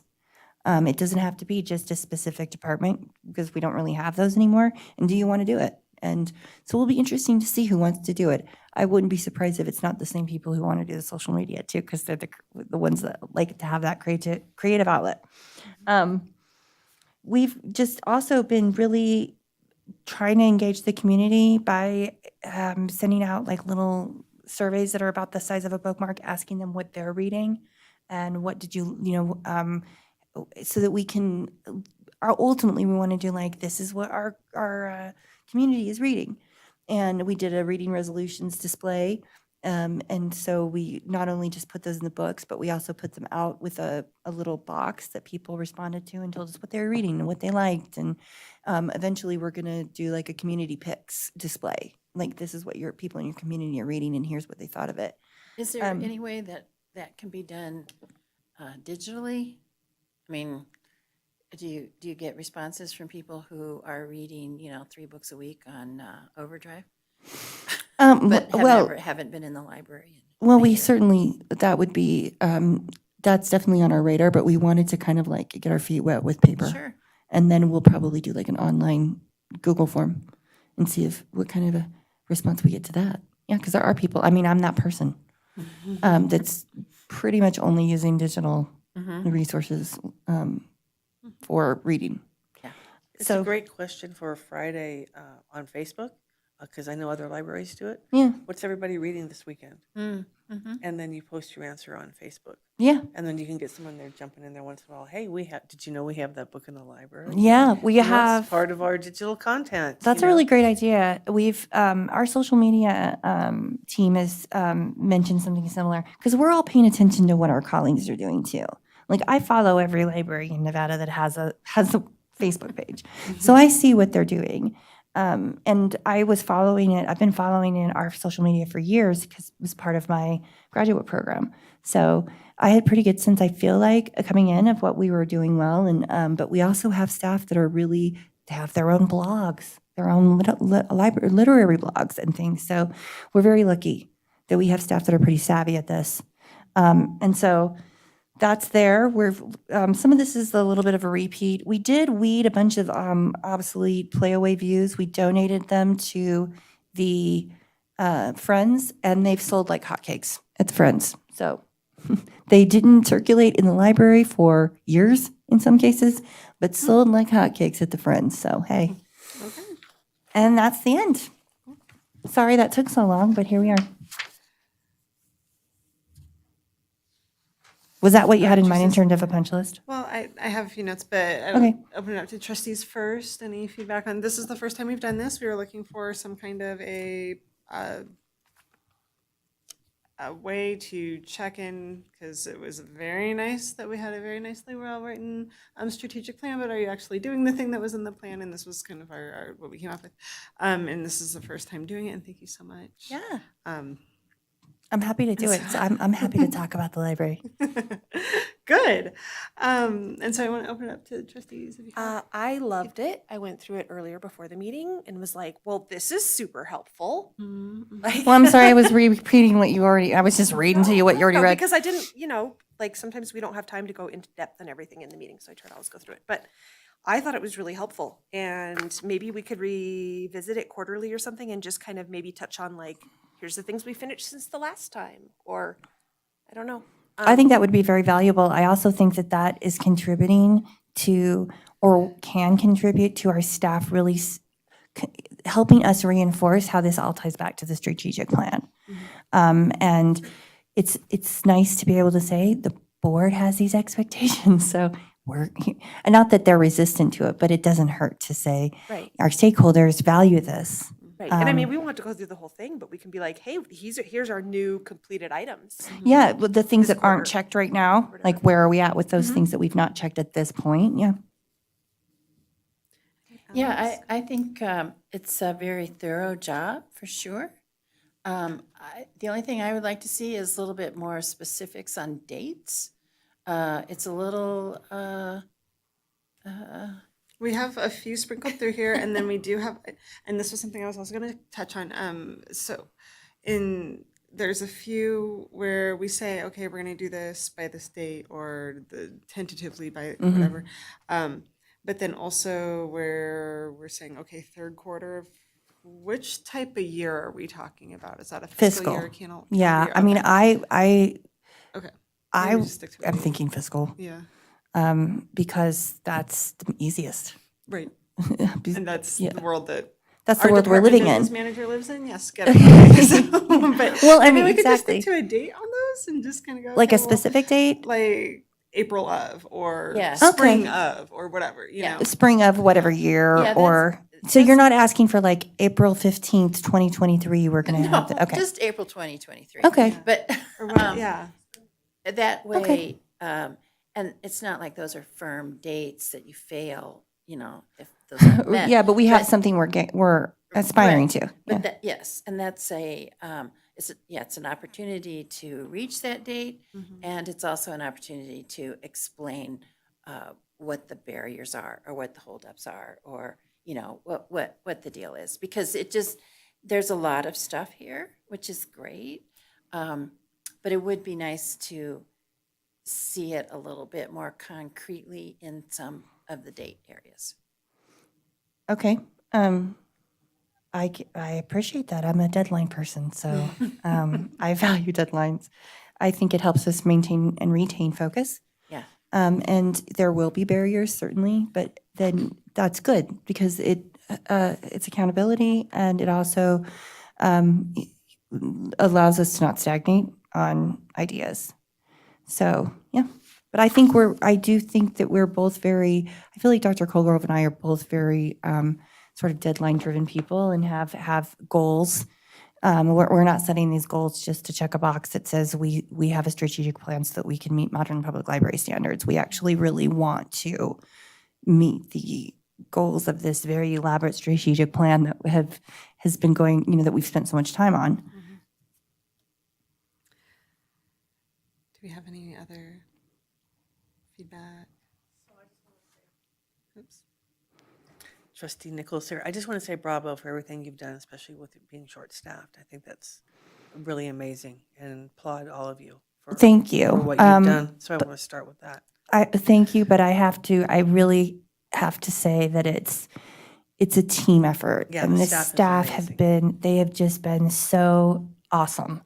And I just can't speak highly enough of them. That every single one of them has stepped up to the plate and really, I think in some cases maybe gotten, found that they had talents that they didn't know they had. And so that's always really fun and exciting. Right. So I just have two quick comments. One is about something in here, then one is about the content. Okay. You were having in-depth conversations about your library cards. Mm-hmm. So I just, and I always do personal anecdotes so you can kind of understand where I'm coming from. I think that's helpful, actually. And I won't say what county because, I'm not trying to dog somebody else. We'll probably but figure it out. There aren't You'll that many. probably figure it out, but I don't want to dog somebody else, okay? But there was a county during COVID who said, hey, I know everybody's in lockdown. If you would like a digital library card, you can have a digital library card, right? We did that. There's another county that did that, Uh-huh. okay? And I got very excited because they have a wonderful digital library. So I got a digital library card and I loved it. It was great. And a few weeks ago, I got an email from them saying, hey, your card's expired. And if you want another one, you have to come in with your blank county ID. And I went, oh, I don't have Bummer. access, which is unfortunate because it would have been nice if they would have said, hey, hope you enjoyed using that for free for 2 years. You don't pay taxes in this county. Do you want to purchase one? Yeah. Do you want to purchase a library card, a digital library card? I would have gladly done that, but instead they were like, no, we've decided just people in our county. So I happened to pull our application because I wanted to know, well, maybe that's just something all counties do and I should stop whining. And it turns out Carson City is very generous with their library application, which I really appreciate, because one of the boxes you can check is, do you volunteer here? So if you're here a lot, you can have a library card. So I just want to let you know that that's, so, Well, we're the state capital. So, we serve a tri-county area, sometimes quad county. So that's deliberate because there are people that come here to do volunteer work that they can only do here because it's associated Right. with the state capital, So anyway, I appreciate that. But I do understand the two. So as you're having a conversation, I'm just going to throw it out there. I would like to see two. I don't know if you need a premium and a regular and an internet, but I think Yeah. definitely an internet one is good. I think the And then a premier one regular is the one that, That's the one I thought was I so think much everyone better. is sort of leaning towards that one being on the chopping block. But Yeah. And then the other thing, as you're going through this, I think this is all wonderful, but I think for me, some of this could have been pared down, like for like the staff. We don't need to know everything, the staff, game night, oh, okay. potlucks, that. Yeah. So if there's anything in here that kind of goes together, I would just say kind of paring it down a little bit. Okay. Well, we won't have to repeat ourselves on that. I'm just saying, as you do, maybe look at some of these things. Can they go together? But I mean, because it's very thorough and it's great. But I just felt bad for whoever had to write all this out. Oh, So, well, it's not that hard. It was a collaborative effort. Yeah, But that's a I hear lot. what you're saying. I think, okay, noted. Yeah, But it's fun to, I think that the staff, that was done, we did discuss this and it was done deliberately so the staff could also be recognized for their dedication to wanting to build a team. Oh, absolutely. And I think but I just think that could have gone together with one. The stuff, Okay. the stuff gets together, then explains to Yeah, us what's so we need going on. we need a firmer hand on the edit. Got it. Anything else? I'm looking up there at Vice Chair Cranston. Nothing about the report. I do have a announcement. I don't know if this is the right time to make it, but this will be my last board meeting. Did you want to hold Um, that for, I don't know if you have a time constraint, because we I do can- have board members' announcements in I can do it at agenda the item end. It's the 6. announcements, yeah. Okay, No, I can wait. but no, we already know. No, we're totally derailed. Do you guys want to hop over to agenda item 6 and we can come back to agenda item 4B here and wrap it up? Does that sound good? Okay. Vice Chair Cranston, floor is yours if you'd like to complete your announcement. So, yes, my term is almost up. My wife just had a new baby. She came a little earlier than expected. This is going to be my last meeting because we had thought we were going to be, having a newborn right before the meeting in April. Thank you, Finn. That's very helpful. So yeah, I'm getting deployed, and then we have a newborn, and then my wife needs help around the home. So I am going to be stepping down.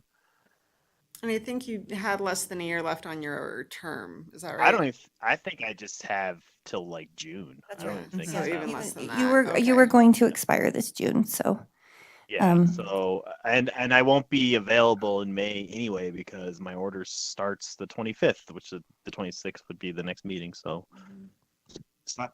You know what? He's just He really expressing. likes to hit my headset. He's expressing how we feel that you're living us. Yeah.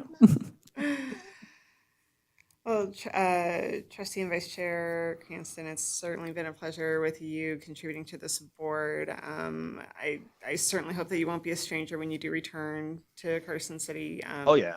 And that you keep making positive contributions in as many areas of the community as you see fit.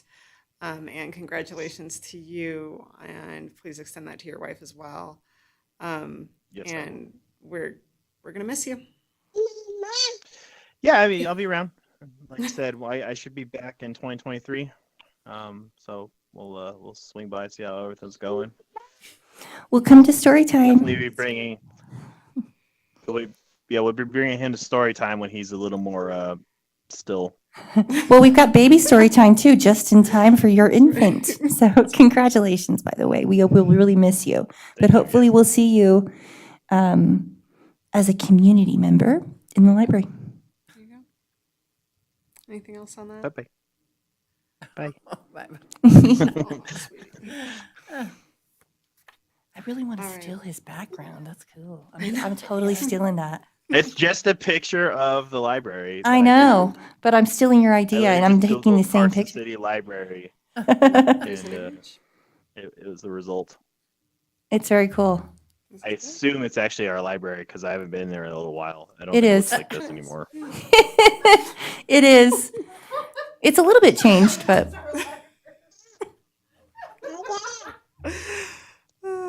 right. Well, thank you for that. Should we hop back to item 4B? We'll wrap up on your punch list here.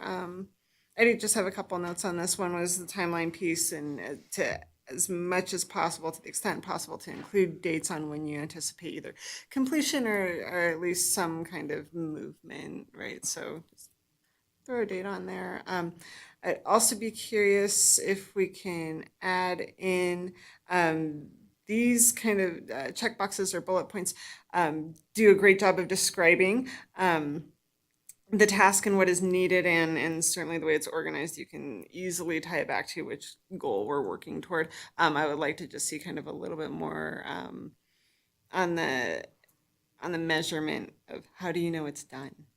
So Oh, you can say it's like what done. is done, How do finish you line? know? Yeah. Yes. Well, I You think know. a lot of this, just my knee-jerk reaction is a lot of this is not going to necessarily be Well, and that's ever done. yeah. You know? And that's what my But that's next the answer, ask- right? Right. Well, and my next ask was going to be that if there is a way to denote something that is an ongoing task, right? So you're going to say, yes, it's done, and it will be done next time, and the time after that, and time after that. So that, you know, those two kind of go together. Certainly there are going to be items where it's like, we need to make a purchase, we need to make an install, we need to do, you know, it will be finished at some point, and you'll be able to see that. And, you know, the things that are ongoing, if there's just a way to note it as an ongoing thing. And Okay. I don't know if it's like, it could be as simple as throwing an asterisk in front of it or whatever it is, but that would just Okay. be kind of my my general feedback. And the other piece of this too, if I could take one more step back and look a little bit bigger picture, is that in my view, it seems to me that we are the chief drivers of strategic planning. And so when we see the implementation piece come in, I assign a lot of value to that. And I do think that this, as I'm looking at it and as I'm thinking about what's coming up in our next agenda item, which is director reports, at some point, if these things can kind of marry, and I'm not really sure what that's going to look like quite yet, but just something to kind of keep in mind as we keep working toward. This is the first time we've Yeah. done an implementation like overview, which is extremely helpful. Yeah. This Well, is you- something that I had done previously, was ask that, okay, when you do your director's report, and we had the different program areas giving reports out, to say which strategic plan goal it ties into. Sometimes we got those, sometimes folks would forget to add those into. Well, what I we're didn't doing. often do them Yeah. because the nature of my work wasn't always necessarily tied, but Right. my predecessor did do them.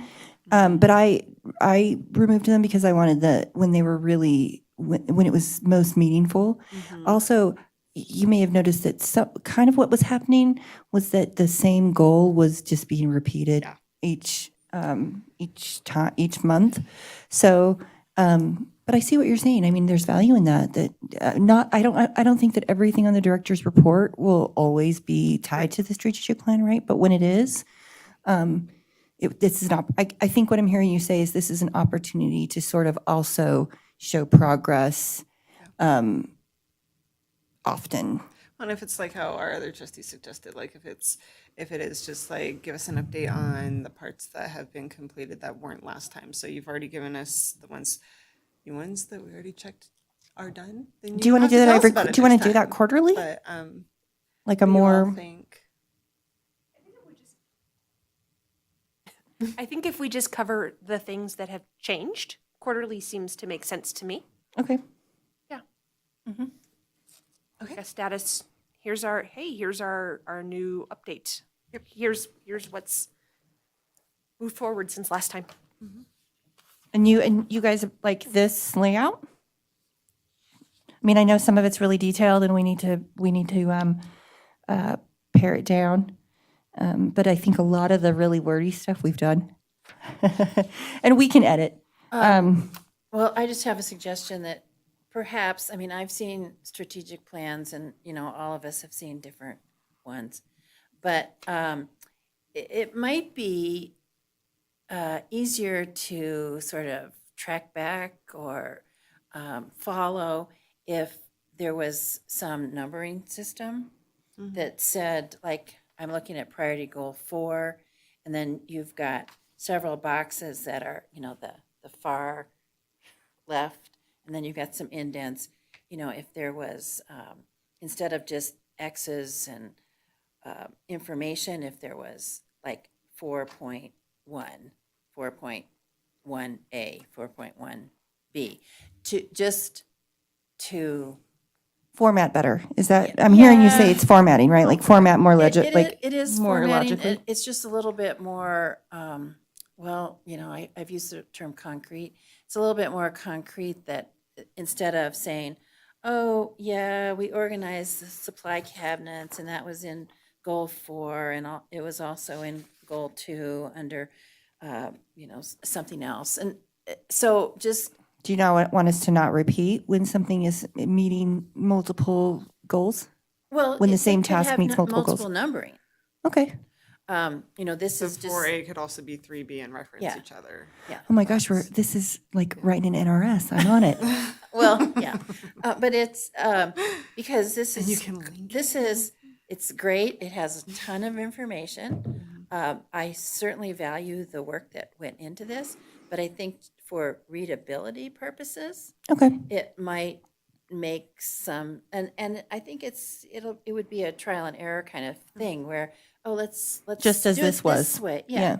Use this, number it, see how it shakes out, see if it can be condensed, because I think that's, one of the things we talked about a little bit, condensed, so that it's not, under, like, you've got staff game nights, staff book, book club, staff potlucks, maybe that could be one thing, Okay. staff collaboration or staff participation, staff engagement by means of book club.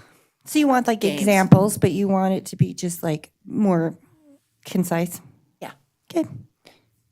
It makes sense. I mean, you got to start somewhere. I think in instances like this, we definitely did kind of took a kitchen sink approach, so that it's easier to have too much than not enough. I think. Yeah. So yeah, it makes it easier for us to go. Okay, yeah, we can. And I We don't think need that also can provide a future basis for the next year's plan. Yeah. Because you can, oftentimes the priority goals are similar, but you're going to change some of the other parts. So if you keep that format, it, kind of makes it easier to fill in sometimes. Yeah, and I also think it really create a really interesting and easy way to see how these goals are building on each other, or how these efforts are building. So like I feel like we're kind of laying the foundation right now for a lot of this, and so we'll be able to hopefully look back in 5 years and say, oh, here's how we built this house. I do like having, I don't know, yes, brevity is nice, but I do like kind of having that layer of detail and being able to compare and see progress a little bit. If you were to keep something like this, maybe just a little more robust with the numbering, formatting, however, keep the things that are already done are done, because several of them are ongoing. But then to go, okay, well, it's almost like you're coloring, right? Like how much more have you checked off? Like you get to see So you that want us to visual on include the stuff that progress. was already done? I like it. I like to see what's done, what's in progress, what's to do. myself. Okay. And that might be a challenge with the current formatting. What about Excel? Oh, right. I was just thinking Excel. Yeah. Yeah. I was just thinking because, especially for the ones that are ongoing and you have dates because you have metrics where you've met, well, we've gotten halfway where I've gotten some of the pieces, Yeah. and that might help with. So I think what you're really talking about is a Gantt chart, right? Potentially. Sort of. Well, let's try. I mean, Let's try let's it. give it You got round another two. quarter. Let's go round two. Yeah. But so I think what I'm hearing is that we have to find a way to pare it down but also not. Well, Like, come on, Joy, you can do this. So like, there's a way to do this that there's a way to do it. I just have to think when, about it. When I've applied for grants, like the NSLA grants or something, or LSTA grants, they often give you a chart, and you have to list your main goals or something, and then indented you have something else, and then over on you have a timeline. You have a month, because these are time limited. So you have some months listed out, and then you have responsibilities, who is responsible. Now, it doesn't have to necessarily be, Haley's responsible for this. It can be the social media team or whatever. But that kind of charting it as a basic part, to do this kind of detail, and then do a chart that is very concise. So I feel like what you're saying is you want the strategic plan, but also the shiny brochure, right? Because that's what we've done. I mean, we have the strategic plan, and then we're actively working on creating the more concise, shiny brochure that's more user friendly. That you can hand out to community Right. members. Yeah. So that's kind of what we're talking about. Like, we want this detail, but then a companion piece that is much more concise. Is that fair? Does that meet everybody's needs? We could look at that. Okay, right. Yeah, let's do this, and then I might just be a miserable failure, but hey, it'll be fine. Well, come back next quarter, and between then and now, I'm sure we'll still have some touch bases and opportunities to refine, Yeah. The good news is by the time we get through this next fiscal, we'll have this thing. It'll be a well-oiled machine. That's it. You haven't done this before till you did it. Look, you did it. Yeah. I mean, you just never know, So, And everybody, everybody kind of absorbs information differently. So some people really like this much detail, others don't. So it's it's kind of trial and error. But we'll see what we come up with, and if it's a total bomb, we'll start over. Well, retool. It's fine. It's not going to be a total bomb. You guys do excellent work. But do we have any more input or direction or multiple directions on that one? No, I think it's good. Yes. Can we just clear his mind on I that would one? like to see All some right. pictures, but that's. I'll give you that in the concise, Concise pictures. Yeah, we did do those with our director's reports. Presentation. Make it a I'm going to give you PowerPoint, one for. yeah. I'm going to do something with that, Beth. So I'm going to Okay. give you a picture. We'll see. It might just be me doing my photo face. Okay. There you go. Good. All right, guys. Well, let's move on then. Move on down the agenda. Item 5. And this is presentation discussion of reports, and these are the more succinct reports, I think. Starting with the director's report. I'll turn it back over to you, Joy. There's your pictures. Yep, there's There they are. pictures. Let's see.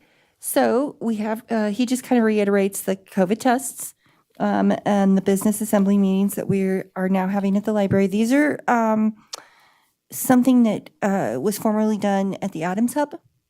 And they reached out to Dr. Colgrove, and he set them up to come. And so they've been coming every month or every 2 weeks. It actually changes. So let's see. All of this is really just sort of a more condensed. Is this what you want? This is a more condensed version of this with pictures. I mean, this might be a little bit this might be a little bit more condensed, but Little than you're sparse. looking for. But I mean, this is kind of you can see. I mean, I'm glad that he included these pictures, because you can see how we've really tried to cater the images that we're putting out to the story time that we're doing, and instead of doing more or less general content, we're really trying to be more varied. But it's always sometimes that kind of consistency is valuable too. So we're just kind of still trying to figure out, at what point do we want to have the same image be the kind of brand of a program, and at what point do we not? So this is all one great experiment at this point. So again, here's where we're at. Been through it. And we're going to just continue to chug along. And I think that we'll logically continue to see improvement, progress, speed of completion and achievement, because we're going to have more staff. I mean, once we have the library assistant position and the senior library position that was just made vacant, we'll have our hourly staff back to full staff. Which isn't to be confused with, we're still not at full staff because we have these unclassified positions that need to be filled. But our hourly staff will be where it was before. So, One thing that I would kind of like to see for like next month, since Todd is currently at the Public Library Association meeting in Portland, you know, I'd kind of like to hear some highlights of what he participated in there, or what he might have learned, or you know, some people that he talked to that had spectacular ideas. well, I know he's really excited about one already because he sent me the slide deck from it. Oh, really? Yeah. Great. Anything else on the director's report? All right, shall we move along? Grants board report. Oh, Sounds- this is my wheelhouse. This is, I think the rest of this is all your show. I think the rest of this is all your show. Well, yeah, those Your are our regular job, reports. not your covering job. Yeah. Yeah. Yeah. Do you Okay. have any questions about the budget and stuff? Who's got? Am I correct in reading this that overall we're quite a bit under budget Yes. for where we would be? Yes. Is a lot of that staffing? Yeah, but also just our being conservative financially. We want to make sure that so the city doesn't have a use it or lose it policy in the same way that like the state would. So if you've ever built a budget for the state, you start where you ended up. So if you come in under budget, that's where you're going to start. So if you have a $25,000 budget, but you come in at $12,500, your budget's now been effectively reduced to $12,500 when you start. For the next cycle. Yeah, for the next budget cycle. That's your That's not base. how the city works. We get that regardless, if we come in under budget, unless it's drastically under and we can't explain why, we will continue to receive that same funding. And in some cases more due to inflation. So how, Roll? it rolls in this sense. It doesn't roll per line item, but the money, the excess or the savings goes into capital improvements for the whole city. But it certainly, Which you can then apply for, right? exactly, that's how it works. Yeah. So if you're an organization that puts very little into the capital improvement pie or kitty, it stands to reason that you may not, those that are making the decisions may not be necessarily inclined to award you capital improvement projects. Karma fund. Good karma. That's sort of how I see it. Sweet. Yeah, I mean, it's really also, it's about being team players and, creating Not some burning goodwill. money and being fiscally responsible. Right, Yes. yes. And so, and we're not taking the risk. The good news is we're not, unless, of course, I can't guarantee they won't come back and say, how come you didn't spend all of your contractual, like, why are you so low on contract services? There's an explanation for that. And that has to do with our expense for our co-op bills every year. And that will not always remain that way. So we can explain that. So long as we can explain why we're coming in so far under, we're fine. That's my understanding. I've had lengthy conversations with the finance or the CFO about this. So, and we're just not spending money. Some of it's because we weren't open well, we were hoping this whole fiscal year, but we're also, again, just being conservative, trying to be good stewards of taxpayer dollars. And a lot of it is salary savings, truthfully. But you can see that it also is some line items that we've been, and you're going to see some changes to that too. Like I'm going to have to do some moving of money into our book budget, for example. You'll probably see that next month, because we are under to meet our match for LSTA. So every municipality or library has to have, they have to spend at least 10% of their budget on collection. And so our budget in our collections line item is not 10% of our overall budget. So I have to move some money into that account. That's journal entry. For those of you who do accounting, not that hard. Not the funnest thing in the world to do, but easy enough to do. And the good news is if I really mess it up, they can fix it for me. Well, we've also seen some, in the past few months, some comments by staff that there didn't appear to be enough money to do anything. So is that just because people don't understand? People buying into a narrative on some other funding source that isn't ours. I'm not sure, honestly, where that narrative was born. I've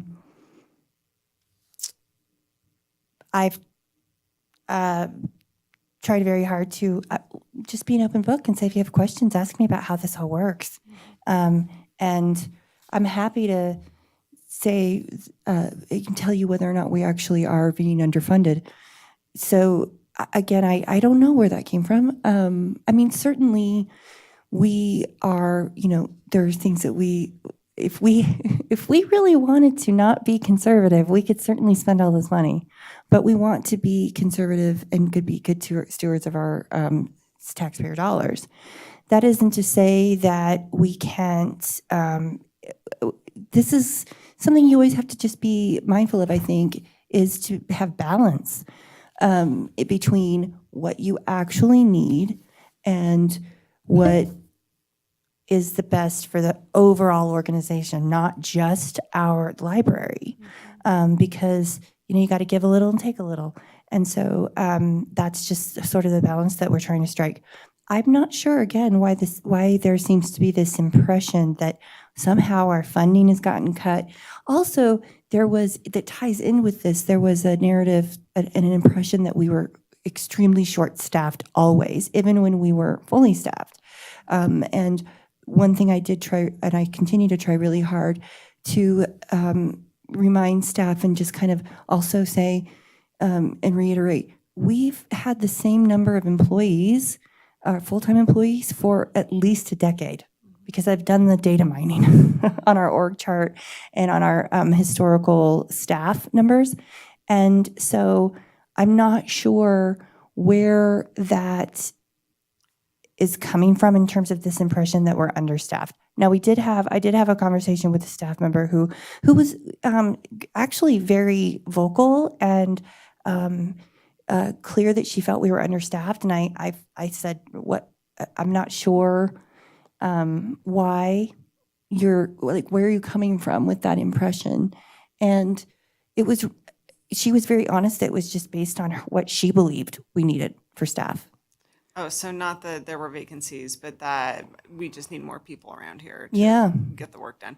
Okay. And I will say, I mean, not to be a traitor to my own field, but I think Beth can support me on this, that librarians do have a tendency to be like, it's just kind of goes along with some of the field's perspective that we always need more money and we always need more staff. Because you can always do more. You're just- Well, I mean, if you have There's more money and you no have more fixed staff, you can do done. more for sure. But we also have to be realistic about what the likelihood of that is. But then also, we can't logically get to where we want to go if we subscribe to, if we build it, they will come philosophy. We sort of have to, I think, we have to show that A we demand. have to demonstrate need. Yeah. So, and all of this, at the end of the day, is to improve the quality of life of our users and demonstrate a need to continue to grow those services that we're providing to improve our users' quality of life. So I hope I'm reading this correct, but it indicates that you've used 53% of the general fund money so far after 3/4 of the year. That's correct. done. So do you have a goal that, say, are you going to have used 75% by the end of the fiscal year, 80%, 85%? I mean, do you have a sense of where you will end up? No. I mean, I really have, not to say that I'm playing it fast and loose, but my whole goal this year, and Dr. Colgrove and I have talked about this, is to be conservative, but conservative insofar as being conscious, good stewards of taxpayer dollars, and let's see where we end up. Does that make sense? So certainly after we see, because I don't feel as if we are suffering or that we're experiencing scarcity, which isn't to say to those who might be listening in the city that we don't need the budget you're giving us, because we do. But we also want to show that we're being very cognizant of what we're spending the money on. And that said, we're still able to get the toys, we're still able to get the chairs, we're still able to buy the things that we need. There's some furniture that we're going to have to purchase.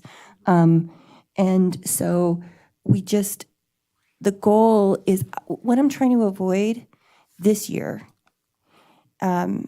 this is sort of my touchstone year because this will be my first full year as department business manager and managing this budget for a full fiscal year, is to kind of see, certainly we want to come in under budget, but we've historically spent, at least 80% of our budget, which isn't to say that's not a bad thing, but the converse of that is that we're only contributing 20% of our budget to capital improvement. And the city, that's how the capital improvement fund grows. So when it comes time for us to need a huge capital improvement project, we want to be able to say, okay, well, here's how we've helped that grow. So it never comes back to saying, well, you must not need that much money. Sometimes it does. It hasn't yet. I mean, I made this was not done willy-nilly. It was done with a very detailed explanation from the CFO. So they will potentially ask us to explain ourselves if we continue to come in under budget. But this year, what we have in our favor is it's mostly salary savings that we have no control over. Do you ever know what other departments in the city are contributing to the capital improvement fund? Well, we'll see In where they terms come of- in at the annual report shows us what they spent, what their budget was. That will show that they only spent 75% of their budget, or Yeah. that they only spent 85%. So there is a sort of an accounting Yes. of what is being contributed to the capital improvement Yes. fund from each department. Yes. But I think it's also important to remember that we're not, we just, at the end of the day, want to make sure that we're spending the money on what we need, Oh, sure. because I don't, so I've actually had conversations with other directors from other departments who have been very vocal that the library was seen as hoarders. So I want to dispel that myth, as does Dr. Kohlrove. We want to make sure that I don't know where it comes from. I don't know if it's true. But if one person feels at liberty to say that, then, there might be others out there that feel that way. And so we want to make sure that we're not being reflected upon as hoarders or as what happens in the current CFO used to be an auditor for the state. And explained to me when she was trying to help me understand that not the difference between the use it or lose it and the not, is that, you know, what would happen at the state is that people would get towards the end of the fiscal year and they would have that 12,500 of their 25 that they hadn't spent, and so they would just go buy stuff that they didn't need. And because if they didn't, they would be, whatever they didn't spend, they were not going to get back. And so I guess what I'm really trying to say in a nutshell is we're trying to avoid waste. But, and I think I mean, maybe it looks like more of a risk, Trustee Markle, because we are going to be coming in under budget. And but it is a balance. It's a balance to see, we want to be contributing to the capital improvement plan, but I think you make a valid point. Like, are we like, contributing, are we coming under, way too under budget? But also we want to make sure that if we run into a situation where we need something like an RFID gate and the Friends don't have the finances to help us, that we've got that, we're able to do what we need to do without being reliant upon donations. Which isn't, I mean, the donations are awesome and helpful, but we also want to make that gift fund last as long as it can. So we want to be conservative with that too. And I also add but that if- this is your first year, as you stated, Mhm. and I would much rather see someone be overcautious about money in their first year rather than the other direction. Thank you. So, Like, oh, Well, and I feel confident that I can explain if we come in, I feel confident that if we are asked about why we've come in under budget in some of these areas, that we can answer that and with logic. I think the one that, like I said, I used as an example, I think the one that sticks out the most is the contractual services, and that has to do with our co-op bill. right.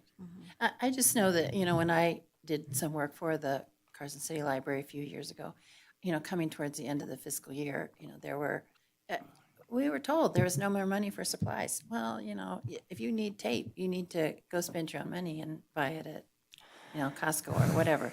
I mean, and sometimes, you know, lower staff level don't really get the whole picture. They don't always understand the whole picture.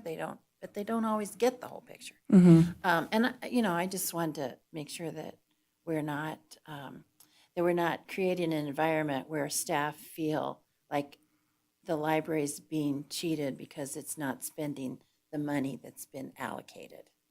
Right.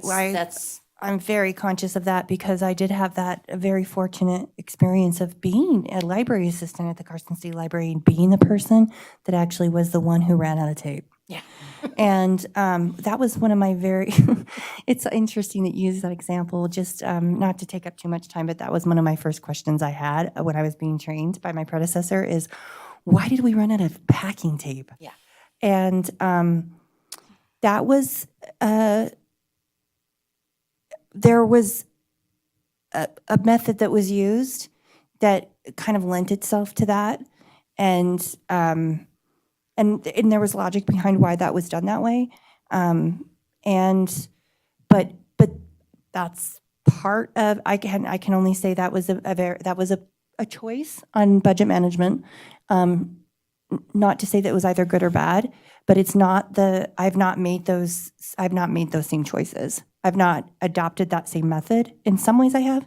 But that's why you'll see we have a lot in office supplies, because I don't want us to get to that point where we're, maybe having to use book tape, which is 10 times the cost of packing tape. But we are going to, as it comes to that kind of stuff, we are going to have a little bit of we are going to hoard some, look like we're hoarding paper and packing tape toward the end of the fiscal year. Because those are things, I have no problem with us spending in bulk on things that we know will get used. What I'm trying to avoid and what I'm trying to simultaneously communicate and help the staff learn is that we are not, we are, how do I best articulate this? I want to eliminate a scarcity mentality, but also instill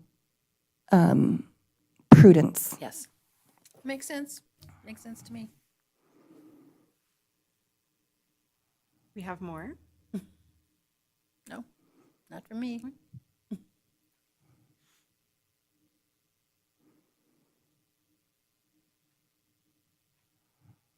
Where are we? Do we have? We're nearly done. Yeah. I'm like, we went through that. I knew No when I other saw questions this, on when we your- got this thing done, it was your going to phone? be a haul tonight.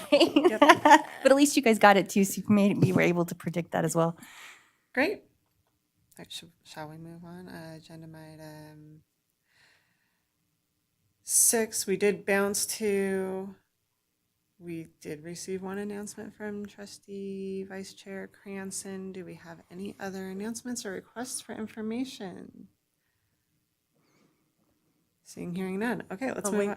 I just want to say that, I don't know if you all saw it, a couple of days ago on Carson Now, there was a beautiful write-up about Browser Bookstore. And I thought that was really amazing, and it's about time that somebody acknowledged them. That's nice. Yeah. Yeah, it was really nice. Yeah. I read it. I saw it. I don't know how I saw it, but yeah, it was nice. It was Yeah. well written. It was well written, and yeah, I was in there the other day and complimented them, and they're doing a really great job over there. Good. Well, with that, thank you. I'll move on to public comment. Any members of the public who wish to address the library board can come forward. Anybody in the room? Seeing none. Anybody on the phone?